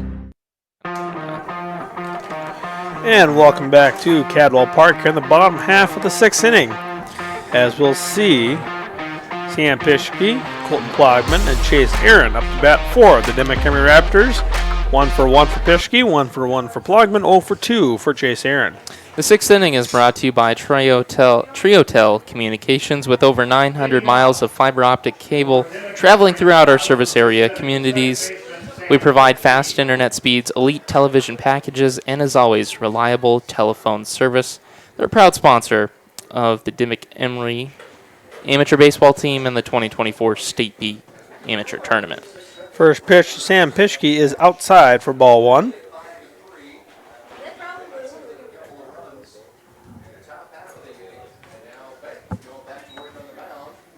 This one will be ball 2 to Sam Pischke.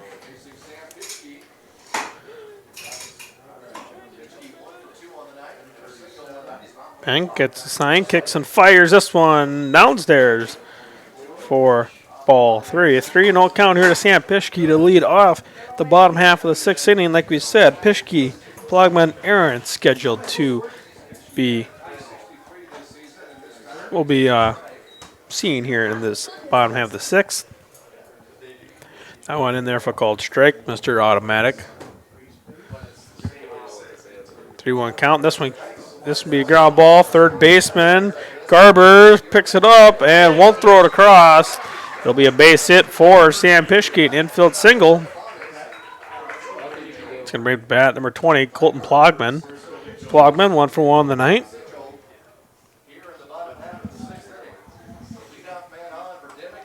What did Plogman do earlier tonight, Justin, as our scorebook guy? Yeah. He singled in the second inning, later came around to score, and in the fourth, took a walk. Brad Barcher down here asking a question here for Perry Negbauer, a home plate umpire. And as it may be the crew chief of this crew, you would think, as the home plate umpire, kind of like the crew chief of the three-man crew. Yeah, kind of. Crew chief's assigned here. Couldn't tell you who it is. The tournament crew chief is Joe Schlumgen. Yep.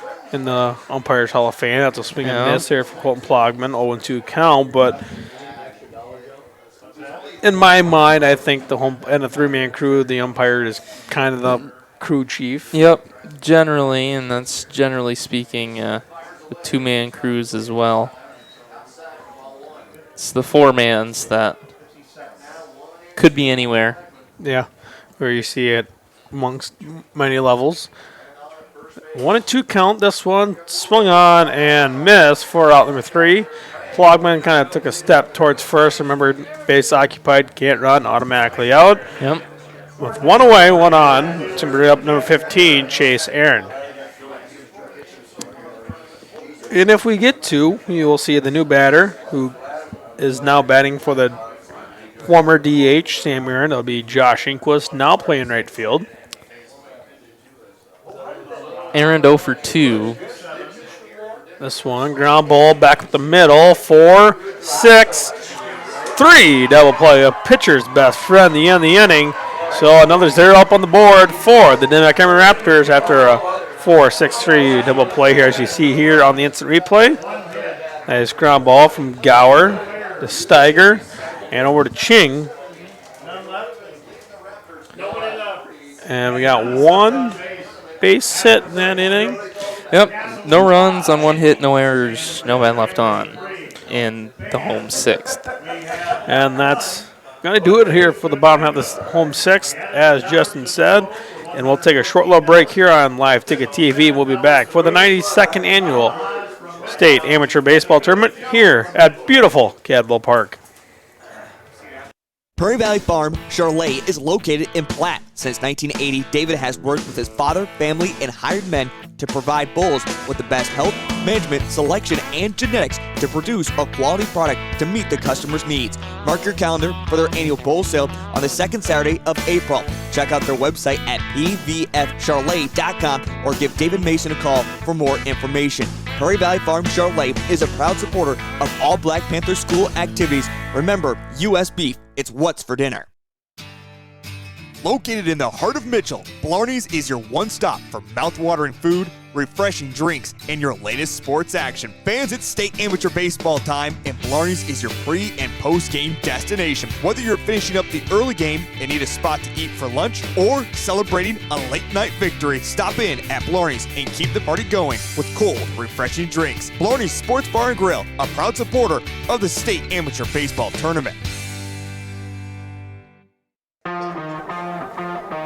And welcome back to Cadwell Park. And I'll ask you this question, Justin. Yep. Heath asked me earlier in the morning session, out of all the teams here in the state tournament, which one has the coolest mascot? In your mind. Oh, okay. I said my top two are the Killer Tomatoes of Platte and the Horned Frogs, of course, Costickney. Yeah. Killer Tomatoes, that's a good one. I like the old Colt 45s. Okay. Yep. I'm a fan of that one. The reason that I'm a little big fan of the Killer Tomato name, there's a song even after the Killer Tomatoes, if you know it, the Attack of the Killer Tomatoes, if you've heard it.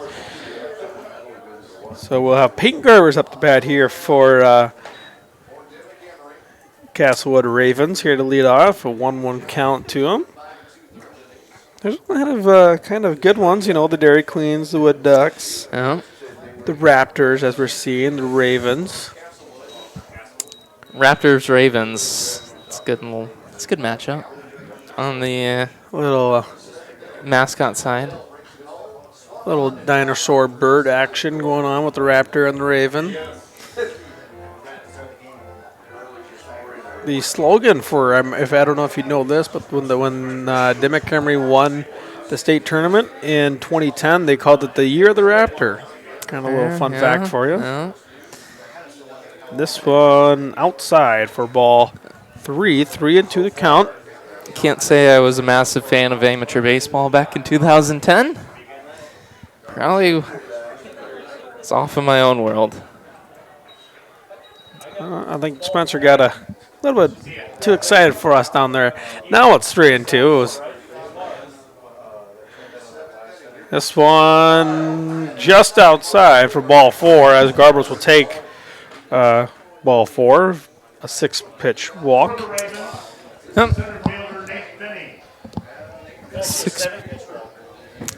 7-pitch walk. 7-pitch walk, okay. Yeah. Oh, okay, interesting. Nate Finney up to bat now for Castlewood. I don't know if Perry just didn't move his clicker, but you know it helped.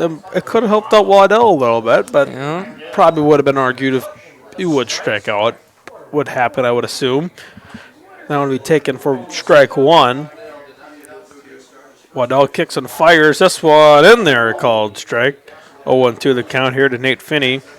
And looking here at the camera, Justin, looks like some of our crowd have kind of thinned out. Yep, it's starting to disperse. 9:51.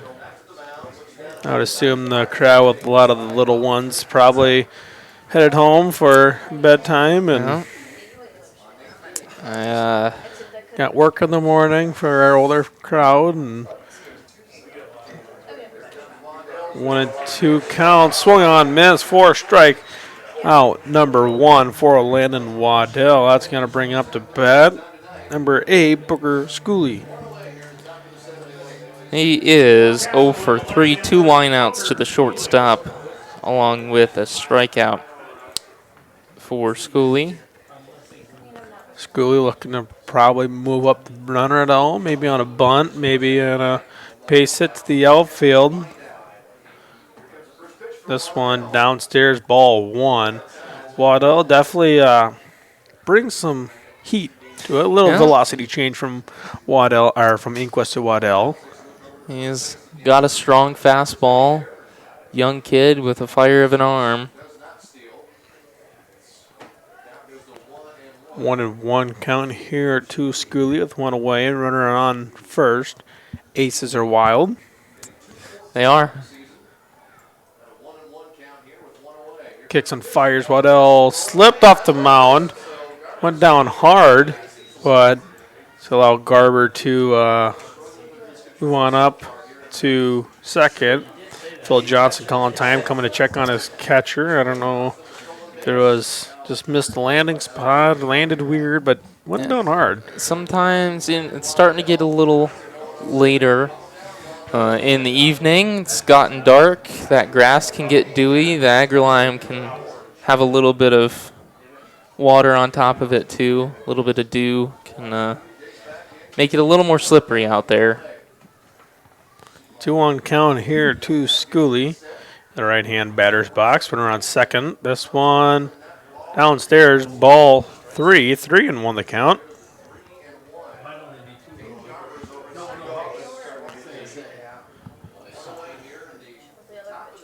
Waddell checking that runner at second.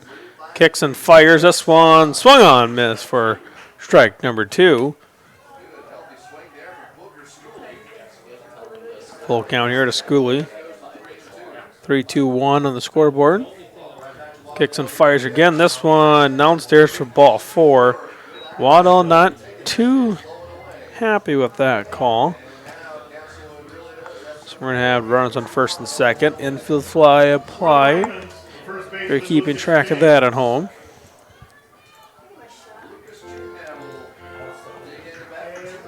Waddell grabbing the rosin bag, getting a little bit extra grip here.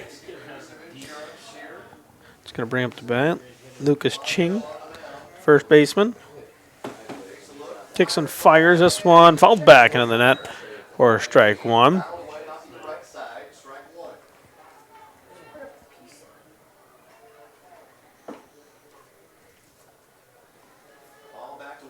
Waddell comes set, checks the runner. Checks him again, kicks and fires this time. This will be foul back and not a play. 0-2 the count here to Lucas Ching.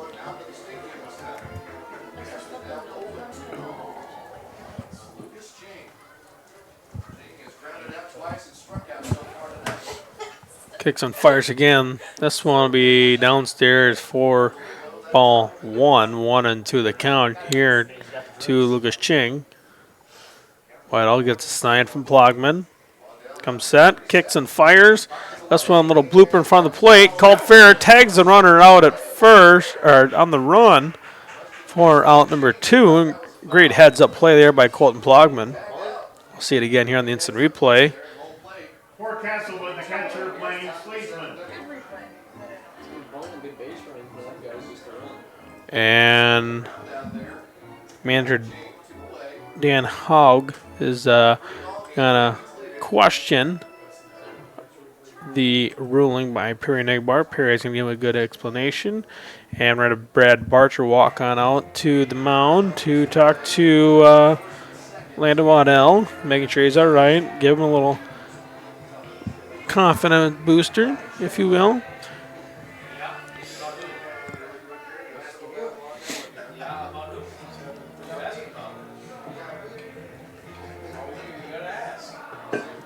Waddell right now, 22 pitches, 11 for strikes. Well, right at 50%. Kicks and fires here. This one be fouled back, and that was to Blaine Schleisman at the plate here for Castlewood. 2 for 3 on the evening. 2 singles and reached on an error. Another one fouled back into the netting. 0-2. Waddell way ahead in here for Dimock-Emery and for himself.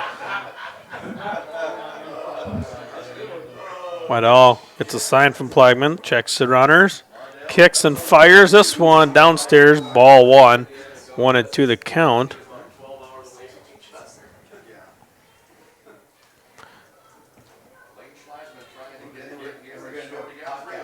Waddell comes set. Kicks and fires this one, a little blooper behind home plate. It'll be a foul ball, 1-2, still the count.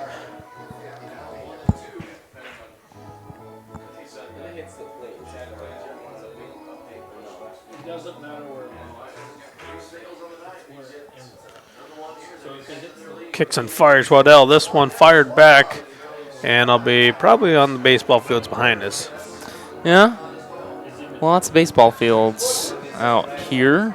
2 4-field complexes here at Cadball. You got Drake Field behind this. Couple softball fields over on the left side of the field. This one will be down in the dirt.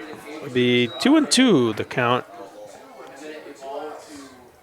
Great field set up here in beautiful Mitchell, South Dakota for a tournament, for whatever you may be coming here for baseball need-wise. This one swung on, fouled back again. We'll do it one more time, 2-2. And I don't know if that one got Perry or not. He kind of started walking back, then I think he needs a baseball. It's only got one ball bag on his belt. And when you're behind the plate for amateurs, 1 ball bag can empty pretty quickly. And it almost seems like sometimes when you're doing amateurs and you're behind the plate, it even seems like 2 ball bags is not enough. No, it can. Waddell comes set, kicks and fires this one, foul back into the net. We'll do it one more time. He's injured. Come on. Do it. Do it. I'm pretty sure it's F. 2 count. Waddell kicks and fires one more time. This one's in the dirt. And Perry's going to say fouled it off. See this one more time on the replay.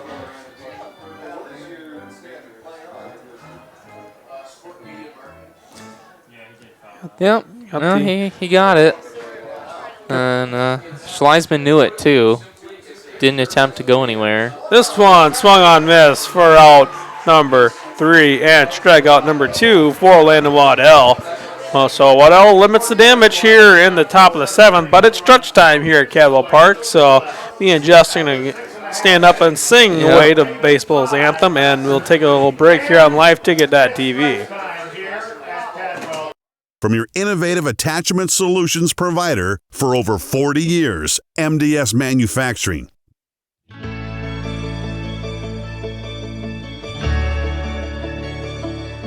One of a kind, revolutionary, game-changing. MDS doesn't make the loader, MDS makes the loader better. As the weather warms up, so does our time outside. If you've been putting off your next home project, then Elite Renovations in Platte and Mitchell is ready to help. If you're looking to upgrade or update your roof, siding, windows, doors, and decking, they've got you covered. Interior trim, flooring, cabinets, tile, or drywall, they got the crews. Book a free consultation to discuss your options. Visit their website at elitereno-sd.com to get started with your summer project. The One Stop in Redfield is a friendly, family-owned business. We carry hot stuff, pizza, sandwiches, and more. Before you take a trip, or if you're just out and about, stop by and fuel up with Sinclair gasoline from E30 to E85. Use your Dino app for extra savings and your Pump and Save card for free stuff. Don't forget to visit the automatic car wash for that spotless shine. One Stop in Redfield is a proud supporter of all school sports and activities. And welcome back to beautiful Cadwell Park as we just got done singing Take Me Out to the Ball Game. It was a beautiful rendition from Justin over here. Great singer. Should almost make him sing the national anthem tomorrow morning or tomorrow afternoon when we come back. I will not be here, but the 7th inning is brought to you by Elfstrad's Ace Hardware in Mitchell. Shop Elfstrad's Ace Hardware for grills, hardware, home improvement, lawn, garden, and tools. Buy online and pick up today. A sponsor of the 2024 State B Amateur Baseball Tournament. Here's Josh Inquist here for the Dimock-Emery Raptors. And it's still Kellen Beck on the mound. Thank you, Justin, for helping me out there. We'll see Inquist, Waddell, and Kitchens in this half inning. 2-1 the count. Kind of reminds me of a story about when I was umping in Platte this weekend. There's a swing and a miss there by Inquist, 2-2 the count. And the announcer sang the Take Me Out to the Ball Game over the mic. And every time when it said, instead of saying cheer for the home team, he would say cheer for both teams. He would say cheer for Dimock-Emery and Castlewood. And it was a nice little rendition of something different. It was a little interesting, but a nice little rendition of Take Me Out of the Ball Game. Full count here to Josh Inquist as he leads out the bottom of the 7th. This one swung on, miss for a swinging strikeout for Kellen Bank.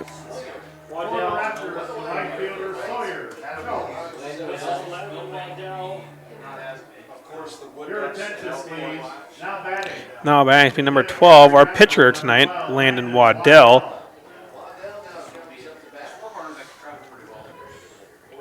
This is his first at bat. This one be swung on, miss for strike 1.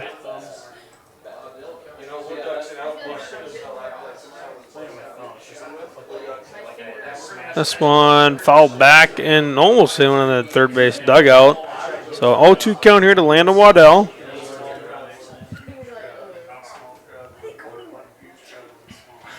First game tomorrow is just going to be a Cinderella story. We don't care who wins. We just hope they make it really hard.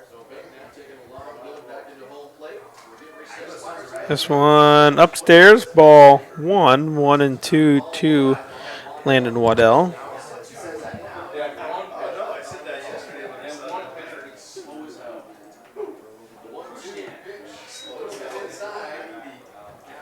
Two and two the count here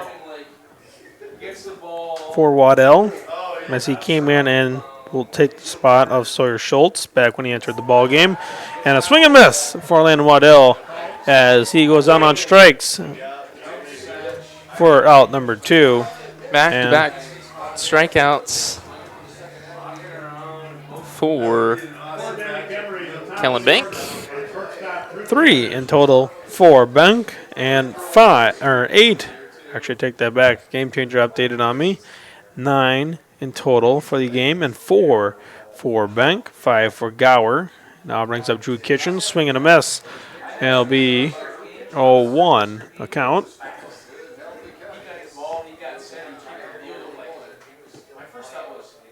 I did notice about Perry as an umpire. He never when he shows, he doesn't show it to the people up in the press box. He'll just keep it right in front of him so him and the pitcher can see, but he doesn't do it big enough for everyone else to see as a normal umpire would, which is everybody's got their own. I'll say everybody's got their own style of doing umpiring. So 2-1 the count here for Drew Kitchens as he comes in 1-3 on the night.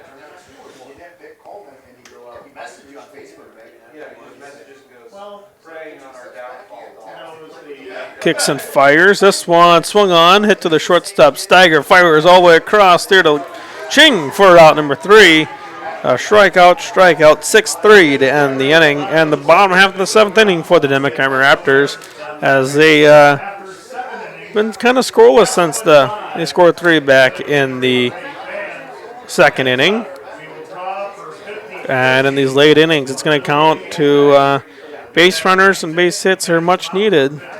And if you're Dimock-Emery, you're kind of running out of time. It almost seems like. Yeah. You only got 6 outs left, and that's the thing about the amateur tournament is that it's 6 outs for the season.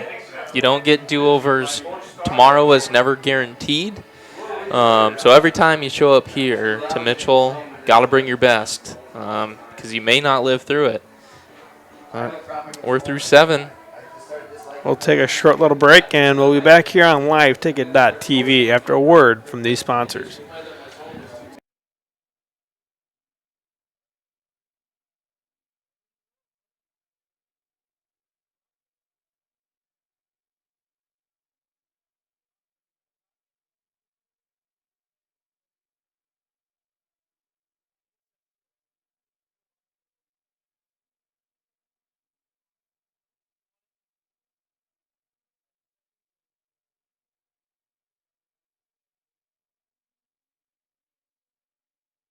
Hey farmers, don't have the time or the means to haul your corn to market? Contact Derek or Phil at NewGen Energy. They are receiving corn 6 days a week, and every Saturday from 8 a.m. to 3 p.m. is Farmers Only Haul Day.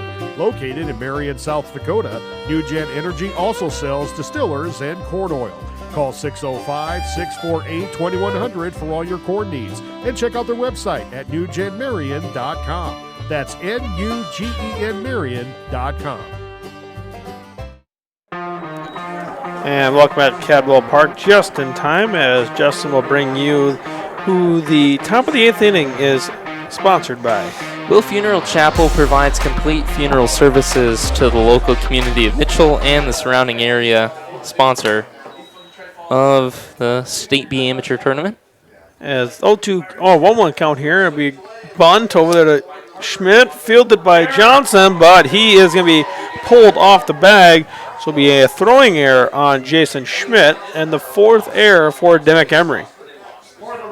As you see it here on your Dunham Sports instant replay, throws on to first and just pulls Johnson off the bag with that wide throw.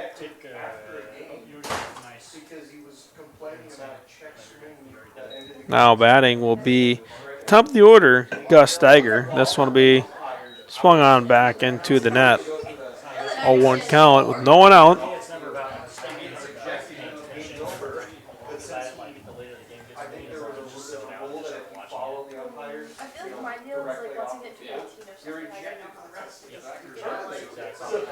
This one downstairs, ball 1. Great stop back there by Colton Plogman. Plogman played his whole career so far with Dimock-Emery. Great catcher, as he's a great catcher, receiving the ball, blocking the ball. Not the strongest arm, but if you got the first two down, that'll be good enough for your team, as this one's hit the center field and caught by Peyton Nash out there in center field. Plogman, as we were saying, if you get the first two down, if you can block the ball pretty well, prevent them pass balls, and if you can frame good enough, you're going to get a lot of calls. And Flogman's really good at doing that. So 1 out away here with runner on first. That's going to bring up the bat. Alex Gower now at second base, originally in the starting pitching position. This one in there for a called strike, tagged the outside corner. Waddell checks the runner. Kicks and fires. This one outside, ball one.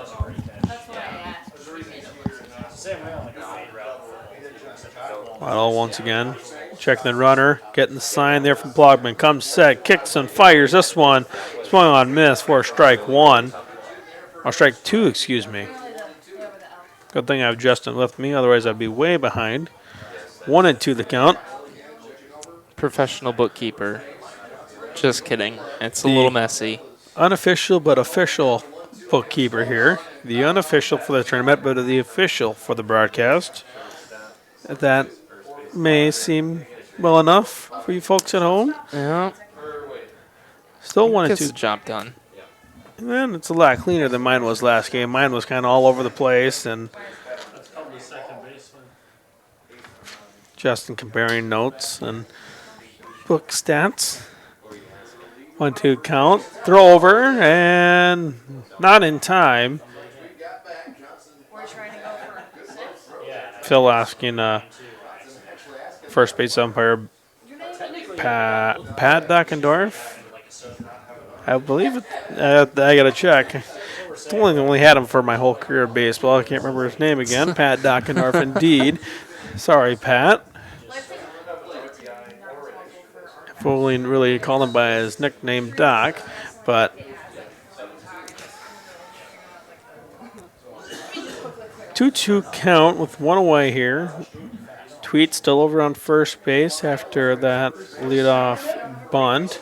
This one gets away from Plogman. Can't find it. Gets to the backstop. Be caught up on the net. Should have. No, that's the right call. I'll say depends on where you're at. Some fields they play it as if it gets caught up in the net like that, they play it as a dead ball. Well, it could have been a dead ball, just that the runner Tweet hadn't established second base yet. So, and like you said, right call. Yeah. As Gower will take a walk, that'll bring up the bat. Number 12, our pitcher, Kellen Bank. Runner on first and second with one away in the inning. And for Castlewood, this is a big moment to put some insurance runs on the board. Runners first and second, just one out. In the bottom of the eighth, in the top of the eighth, make the bottom of the eighth and the bottom of the ninth a little bit easier for your pitchers. That one in there for called strike. 0-1 the count here on Bank. Waddell keeping that runner close. Kicks and fires this one downstairs, ball one.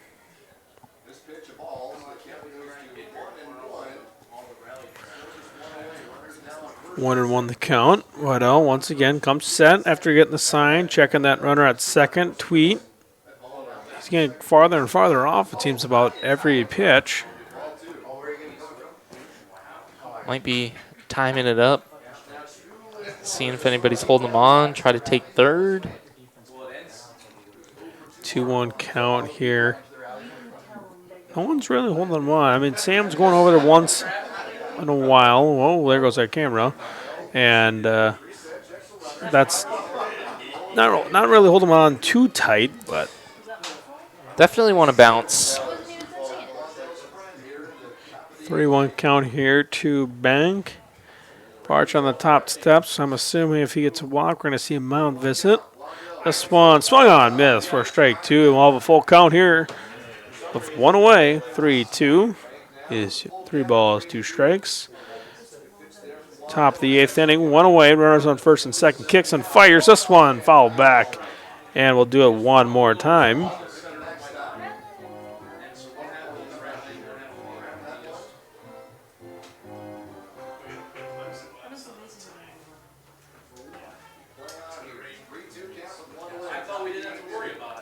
This one kicks and fires. This one fired back into the net, and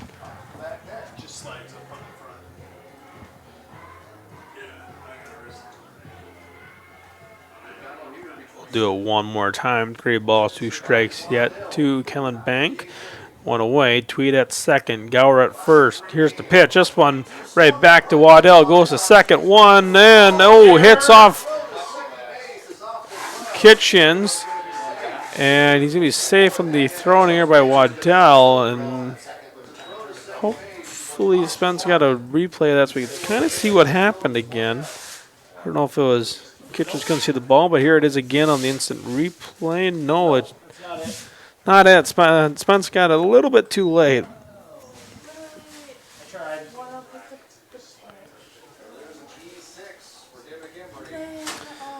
Error will bring out manager Brad Barcher to the mound.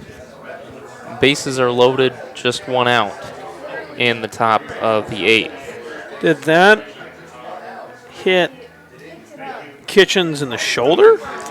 I don't know. It could have caught him in the neck. Could have caught him in the jaw. Just somewhere up there. Somewhere near the head region, let's just say that. Yep. But it looked like he was kind of shaking his arm a little bit after the play, but like we're seeing Waddell, he's bringing the heat, so I'm guessing that didn't feel very too good. No, it didn't. Throws hard from the mound, can throw just as hard off the mound as well, and yeah, we'll have Peyton Garber's here, the pickup player from Clark, doing the batting for Castlewood with bases loaded with 1 away, and the infield playing in. 0-1 count. This one swung on, hit to center field. Nash makes the catch. Runner will tag, and there'll be no play at home. So Castlewood gets one more insurance run, an RBI sac fly, as it will go down to be scored as. And Pishke waiting on the mound to give the ball back to his pitcher. 2 outs away here in the top of the 8th inning with 1 in so far. And they'll be bringing up the bat. Number 9, Nate Finney. Nate now in left field after the defensive changes. This one fouled back. A better you starts. For the Ravens, the center fielder, Nate Finney. Well, you kind of shocked me. What? That was after you pressed that. Do not blame that on me. I know. Do not blame that on me. Waddell comes set. You caught me. Kicks and fires. This one in there, called strike. 0-2 the count.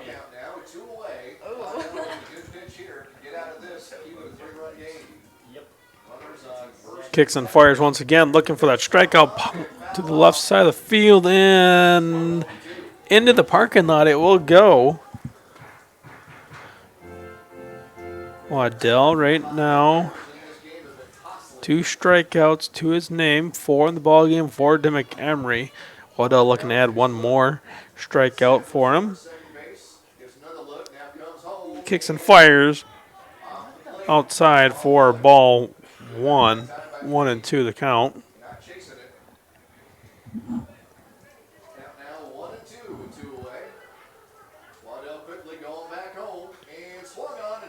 Foul back on the net. Wants to limit the damage here in this inning. No action in the bullpen, so I'm going to assume if you get another mound visit, we're going to probably see Jason Schmidt maybe. Yeah, somebody from the field.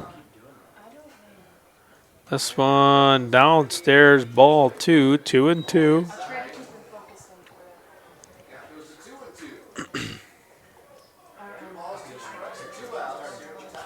Whitehall kicks and fires, takes a deep breath. Here it comes, and that's going to run on and hit Finney as it's going to load the bases for Ray Booker Schooley.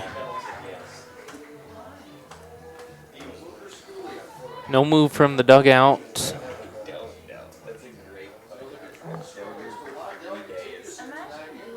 For Castlewood, the left fielder, Booker Schooley.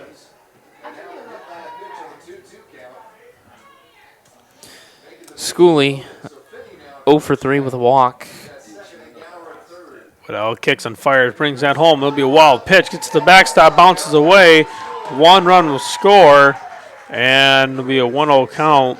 And another run for Castlewood.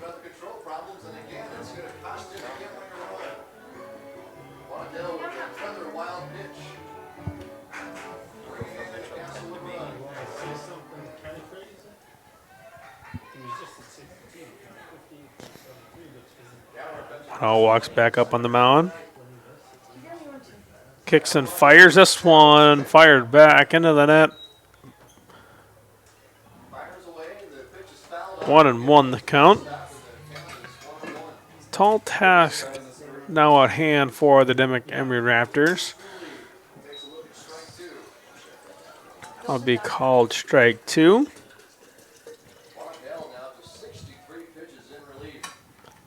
This one fired back on the backstop. We'll do it one more time. 6 outs left for this Dimock-Emery Raptor team in the ball game. This one just misses for ball 2. 2-2 the count. Deuces wild, as Justin would say. This one right down Main Street, caught looking for out number 3. Another $10 to Cadwell Park Improvements by the Maybe Eye Clinic. For everyone being caught looking, that's $10 more for the improvements at Cadwell Park. I know there's talks of redoing the dugouts by chance, but with Castlewood scraping 2 more across, making it a 4-run ball game. 6 outs left, maybe in the Dimock-Emery season, or maybe to get some runs back. Base runners are a big key now, and you almost have to, a walk is equal to a hit. A hit by pitch is equal to a hit. You almost want to be as picky as you can in your at-bats coming up if you're Dimock-Emery. Yeah. The only way to scratch 4 runs across now is you got to start with base runners. Got to have good at-bats. But with that being said, we'll take a short little break and we'll be back here for the bottom half of the 8th inning on liveticket.tv. Closer to home, with people who understand your way of life and belong to your community. Primary care providers at Horizon Health know you and know how to help you stay well. We're here to keep you healthy and care for you through every stage of life, so you can keep doing what you love and make every day a better one.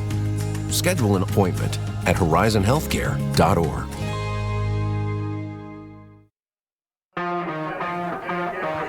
And we are back for the bottom half of the Dimock-Emery.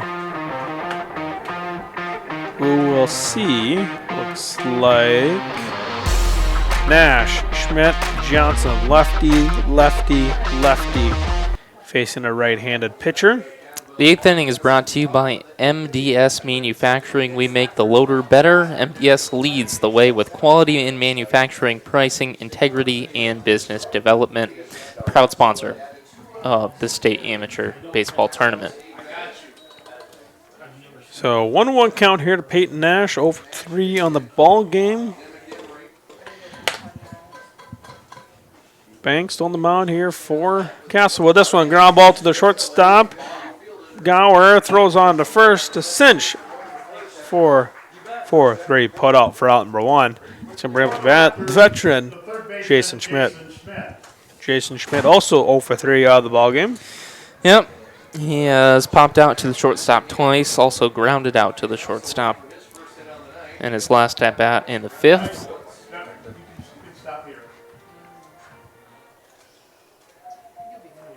This one outside for ball 1 to Jason Schmidt.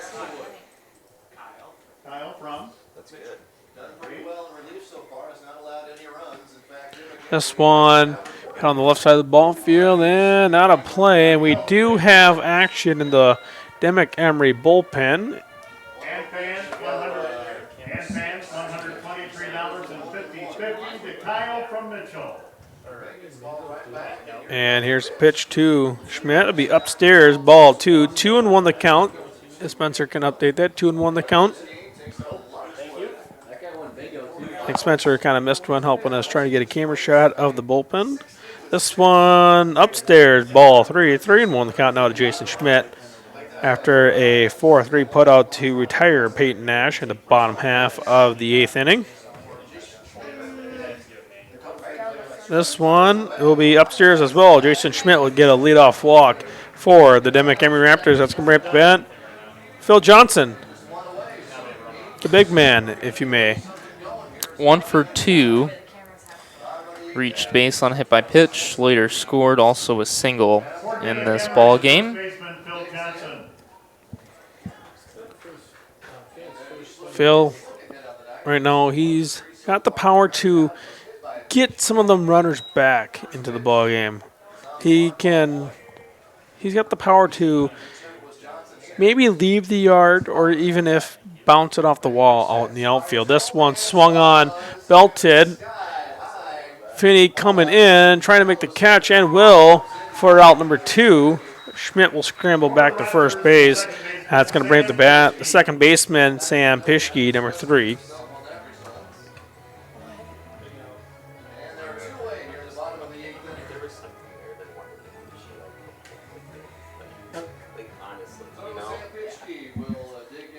Two outs here for Dimock-Emery in the bottom half of the 8th inning. This one first on, belted. Pischke making the run to first, and it'll be not in time. Schmidt will move up to third on the air. So be an error for Sam Pischke as he reaches. Be runners on first and third. They're going to give him a error, said the commissioner. I think commissioner said hit and then error. They did give him a hit and error on both. Okay, so it must...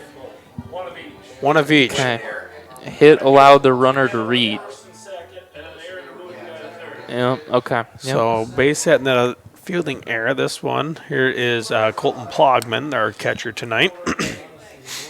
That would have to be... On Ching.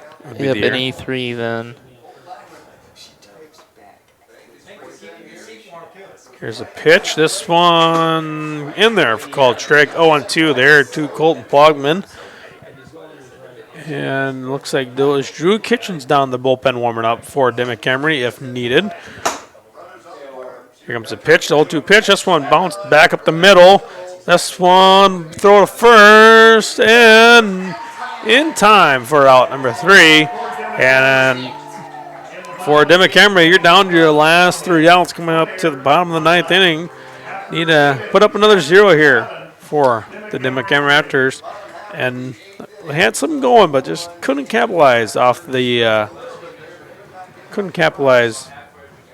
runners in scoring position. But we'll take a short little break and we'll come back for the top half of the 9th inning here on Live Ticket TV at the 92nd annual South Dakota State Amateur Baseball Tournament. Whether you're pregnant or planning ahead, you and your baby deserve a healthy start. We offer a wide range of services such as advocacy, health screenings and education, care coordination and car seat safety, participant empowerment, referral services, and fatherhood support. To learn more about Great Plains Healthy Start, visit greatplainstravelhealth.org or call one of our 5 service areas today. Brought to you by Great Plains Healthy Start, so that the people may live. It might be time for you to strongly consider leasing bulls from Jorgensen Land and Cattle. Here's Cody. Well, it's a really good option to acquire some excellent genetics for an affordable price. It's become really popular. When you first hear about lease bulls, sometimes it may frighten a person. So this is a different ballgame. You know, there's a genetic program behind these bulls. These are bulls that have a genetic program and really are designed genetically to very nice calves. Call 1-800-548-BULL. And welcome back to Cadwell Park. As we'll got some defensive changes for you for Dimock-Emery Wives.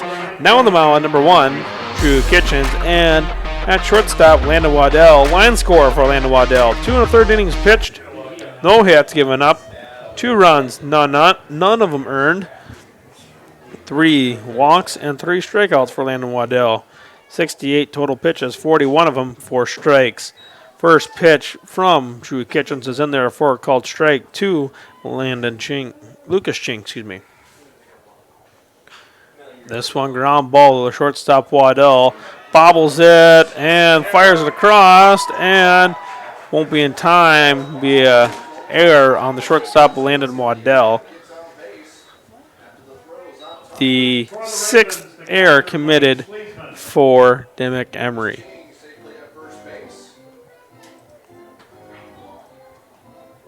I think we're going to see a pinch runner. Might.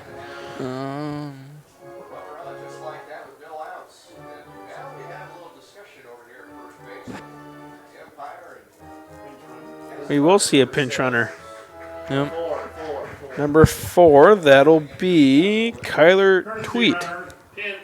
Correction, pinch runner at first base for Castlewood, number 4, Kyler Tweet. And McElhaney will come in for him to play first, probably.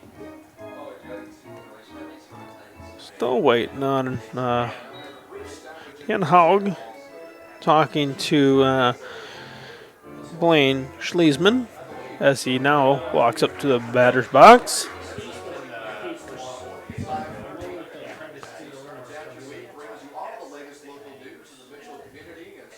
No, I wonder what we're waiting for now. Oh, Perry's just getting back up high. I think he was just making the changes on his book. Yep.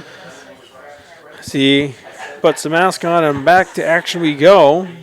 Kitchens, as he's been squared up the bunt, pulls back. It'll be inside for ball 1. I don't disagree with the move here with that bunt. Me either. If you're playing for a 5-run lead, that's not a bad idea here in this spot. This little small ball wouldn't be too bad either. Sometimes you got to take what you're given, and with a leadoff reach on error, play for 1. This one popped up in the infield, and Kitchens will take himself, so a P1 for route number 1. I'll bring up the bat. Number 1, Keegan Tweet. Keegan, not Reagan.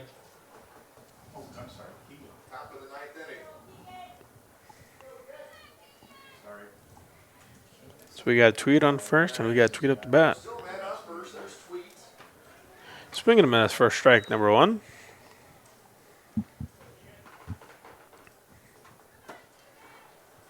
(7-3) ball game here at the top of the 9th inning. This one down, inside for a called strike. Tagged the bottom of the zone. Had me fooled. Kitchens kicks and fires this one down the line. Johnson giving chase, and he'll make the catch. Turns around quickly to make sure Tweet is not going anywhere. So 2 away here in the top of the 9th inning. For the Ravens, that was right fielder Keegan Tweet. Here comes up the bat, top of the order, Gus Steiger. We flip over the lineup card. Gus Steiger digs back in. He's got a couple of hits tonight. 2 away here at the top of the 9th inning. Kitchens comes set, kicks and fires this one downstairs. Nice stop there by Plogman. And it'll be ball 1 to Gus Steiger. Once again, Steiger played ball for SDSU. Then got picked up by the farm system of the Cincinnati Reds. Got all the way up to single A and played for the It's skipping me. Tuscaloosa Tortugas. I think. Daytona Tortugas. Yep, Daytona Tortugas. Yeah, you got this one. Ground ball to Waddell and 6 to 4. Excuse me, for fielder's choice for out number 3. We'll go to the bottom half of the 9th inning. The Raptors need 4 to tie to continue playing, 5 to move on to the round of 8. We'll take a short little break on Live Ticket TV. We'll come back for the bottom half of the 9th inning. At Lesterville Feed and Grain, they pride themselves on offering top-notch products at competitive prices. Whether you're looking for feed for your livestock or grains for your crops, they have you covered. And with their market bids, you can rest easy knowing you're getting the best deal possible. But it's not just about the products, it's about the service. Their knowledgeable staff is there to help answer any questions you may have and provide expert advice to help you succeed in your farming endeavors. Shields All Sports Store is your one stop for everything outdoors, with local experts eager to guide you through the widest selection of brands. Your one stop for exercise gear to get working out or fashions for going out. And your one stop for footwear in your size, your style, yours to take home today. Shields, employee owned, community minded, and like no place you've ever shopped before.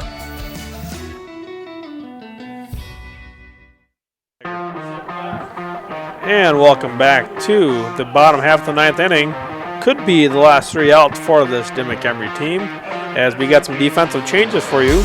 Down the mound, Gus Steiger. At first base, we got Bill McElhenney. I still think I pronounced that wrong. No, McElhenney's right. Okay. At second base, we got Booker Schooley. Alex Gower will go to short. And back out in left field is Kellen Bank.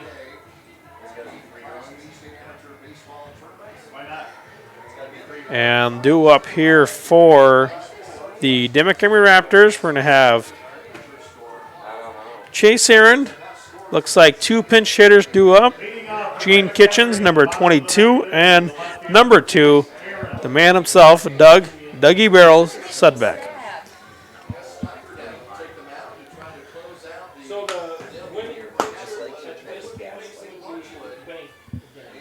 Steiger comes set here in his first inning of work to Chase Aaron in there for a called strike. The 9th inning is brought to you by Hankey Tractor Repair. They are a leading dealer in ATV and UTV sales in the region. They're located 20 miles south of Mitchell on Highway 37 in Parkston.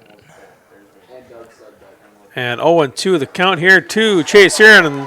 And good morning, good afternoon, and good night for Chase Aaron as he watches 3 straight strikes and goes down swinging for out number 1.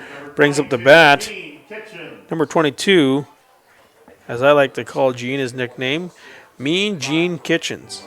Mean Gene Kitchens. Mean Gene was got injured during districts after a foul ball off the foot and sat out the last couple days of districts. Now it's good to see him back in action here for this Dimock-Emery team. This one outside for ball 1. 1-1 the count to Mean Gene Kitchens. You can't pitch your way into a safe situation. But don't let the name despise you. Mean Gene is the nicest guy you'll ever meet. Just a little play on the name of Mean Gene, or Mean Joe Green, but Mean Gene. 2-1 the count here to Gene Kitchens. This one swung on, missed for strike 2.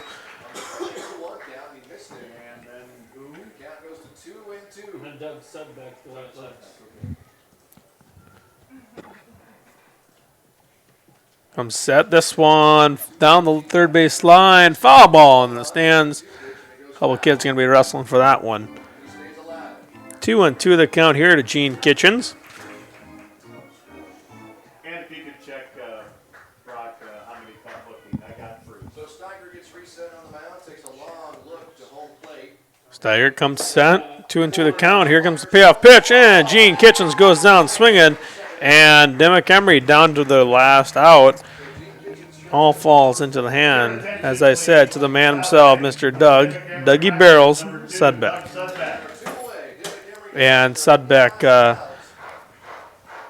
35 years of amateur ball in for Mr. Sudbeck, now playing at 53 years old. Doug Sudbeck, also coach of a 14U team, a junior teener team, I believe. Yep. Coached all his kids in baseball, softball, and Doug was my coach for the longest time growing up, and gave me a lot of wisdom throughout the way. Sudbeck pitches down the dirt for ball 3. 3-0 the count to Doug Sudbeck. Has over 2,000 hits in his career. And this one in there for called strike. 3-1 the count to Sudbeck. That's a pretty big number. It's a pretty good accomplishment and Sudbeck will take the 5-pitch walk. And will we see a runner for Doug Sudbeck? Yep, we are going to see one. We will see a pinch runner. It'll be Bryce Smart. Smart, I think. We flip the lineup over for number 1, Drew Kitchens. We got a runner on first with 2 away. And like you said, Dimock-Emery still down to the last out. Drew Kitchens at the plate.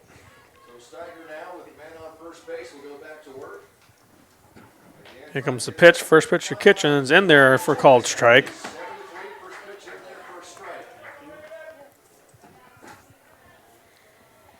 Steiger, not worried about the runner. Comes set, kicks and fires. This one down low in the dirt. Smart will move up to second on the defensive indifference. It'll be 1-1 the count here to Kitchens. Now, would that be ruled as a pass ball or just a ball? Or a wild pitch? Should be a pass ball. 2-1 the count. That might be a question for our commissioner.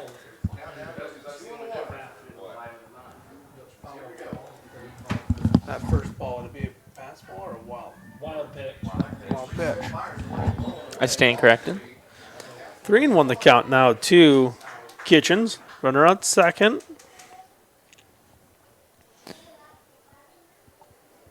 No need to panic for Gus Steiger. Got a 4-run lead to work with. Just settle in, throw strikes. That one high. Just going to bring up number 17, Peyton Nash, and Schliensman's going to walk out and talk to his pitcher. If not, no, we're going to have Gower come and talk to him. So we have a little players meeting on the mound. Like you said, no reason to panic. You still got a 4-run, boundary to work with. And 2 outs on the scoreboard. Just got to catch yourself a ground ball, weak fly ball. It doesn't have to be pretty. Just all you need is an out to end the game and to move on to round number 3. Nash gets set in the box. Steiger comes set. First delivery pitches upstairs. Ball 1. 1-0 the count here to Peyton Nash. Once again, 2 outs away in the inning. This one upstairs as well. Ball 2. 2-0. Winner of this game will move on to the round of 8. Play Thursday at 5:30 against Larchwood. Steiger deals this one in there, called strike.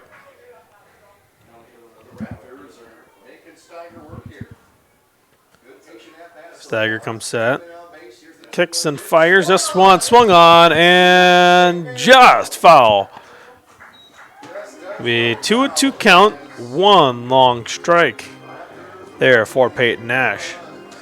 Loud contact, and I wouldn't give him that one again, but all it is a long strike. for Steiger, just get back on the mound, settle back in, execute your pitch. You got 2 strikes on him. Here comes a pitch. This one upstairs, full count. Runners will be on the move. Dimock-Emery down to their last strike. And you're looking for a base hit here if you're Peyton Nash. Steiger comes set. Here comes a pitch. This one down low. Ball 4. That's going to load it up for the veteran Jason Schmidt. And Schmidt on the night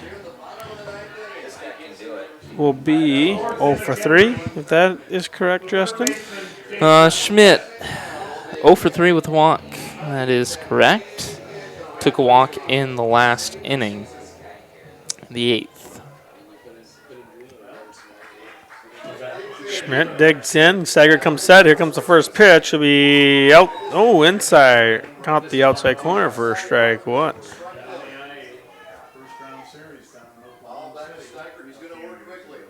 This one upstairs. Ball 1. 1-1 the count.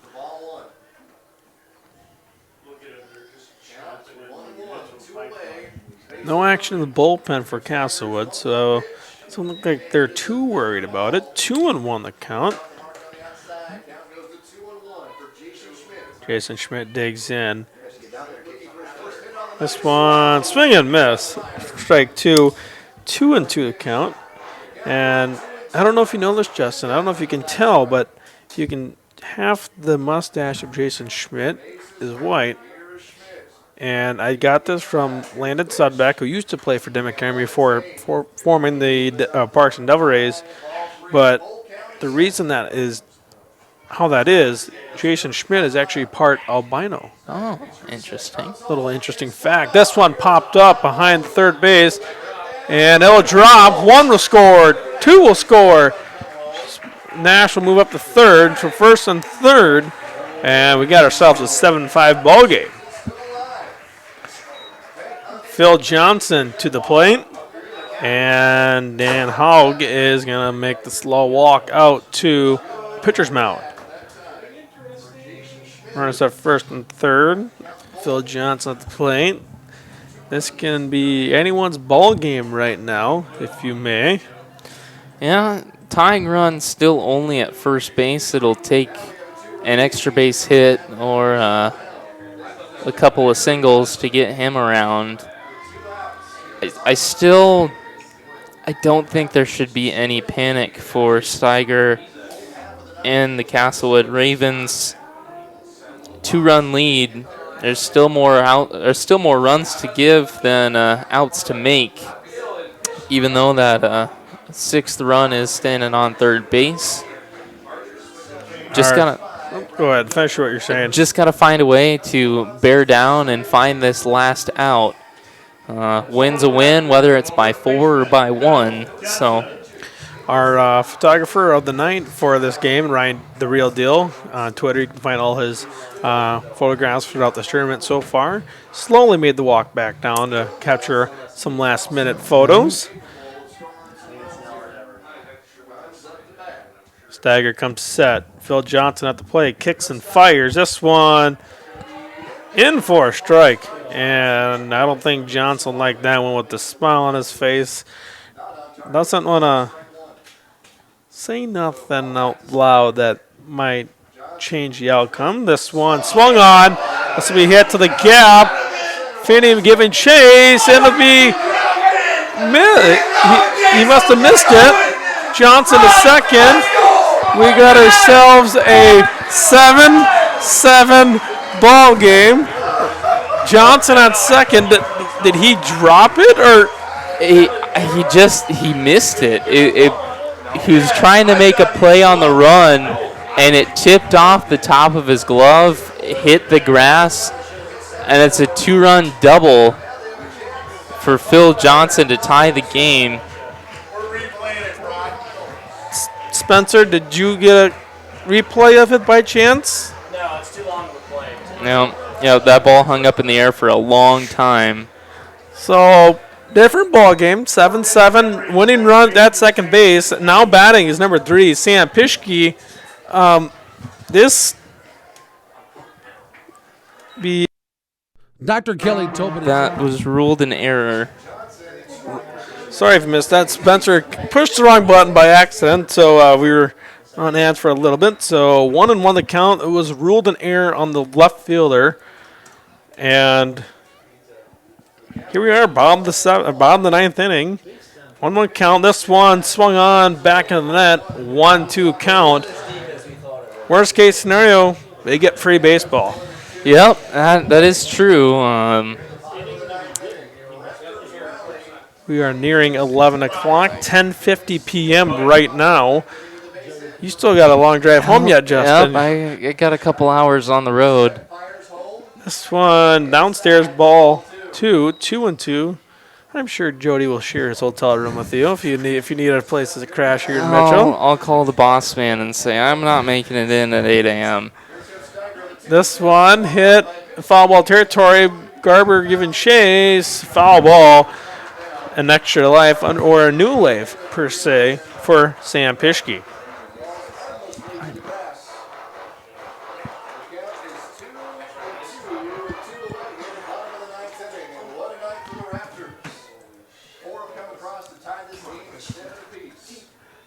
Two count. Here's the pitch. This one foul back. We'll do it one more time. The main question is, how are you feeling if you're Sam Pischke right now at the plate? You have. It's got to be an extra base hit to score the run.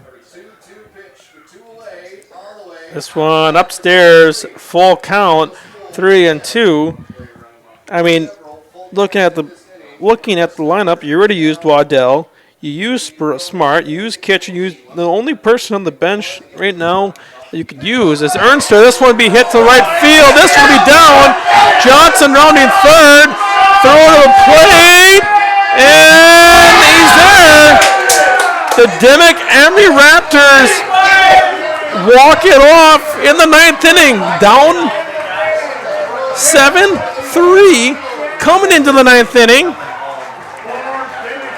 You get 4 on great base hits, a great knowledge here by this Dimock-Emery team.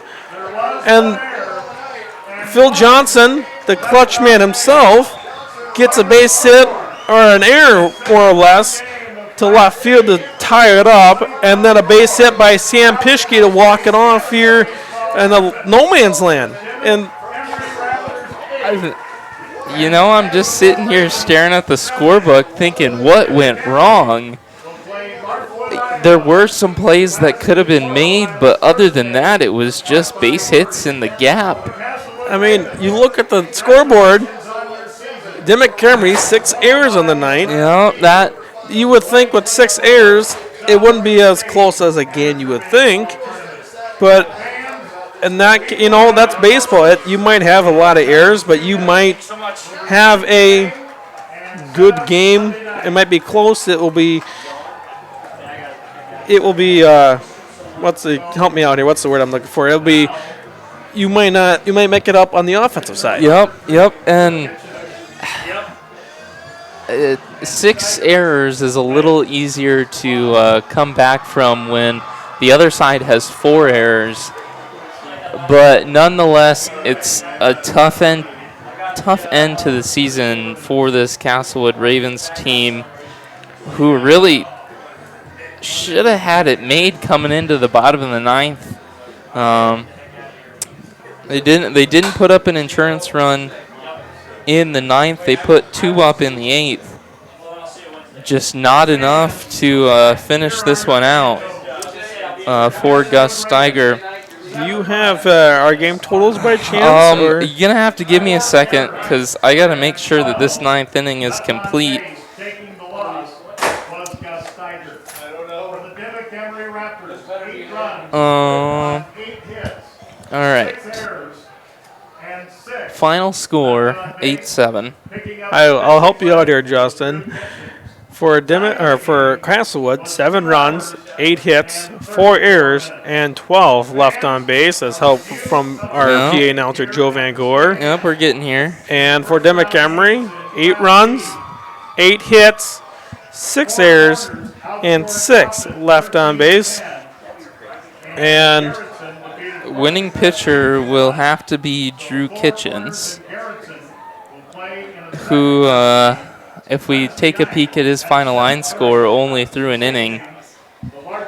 The loss will go to Gus Steiger.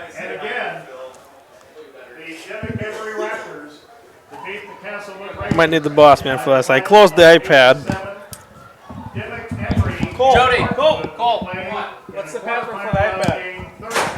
What's the password? Looking at this, what an end to this ball game here.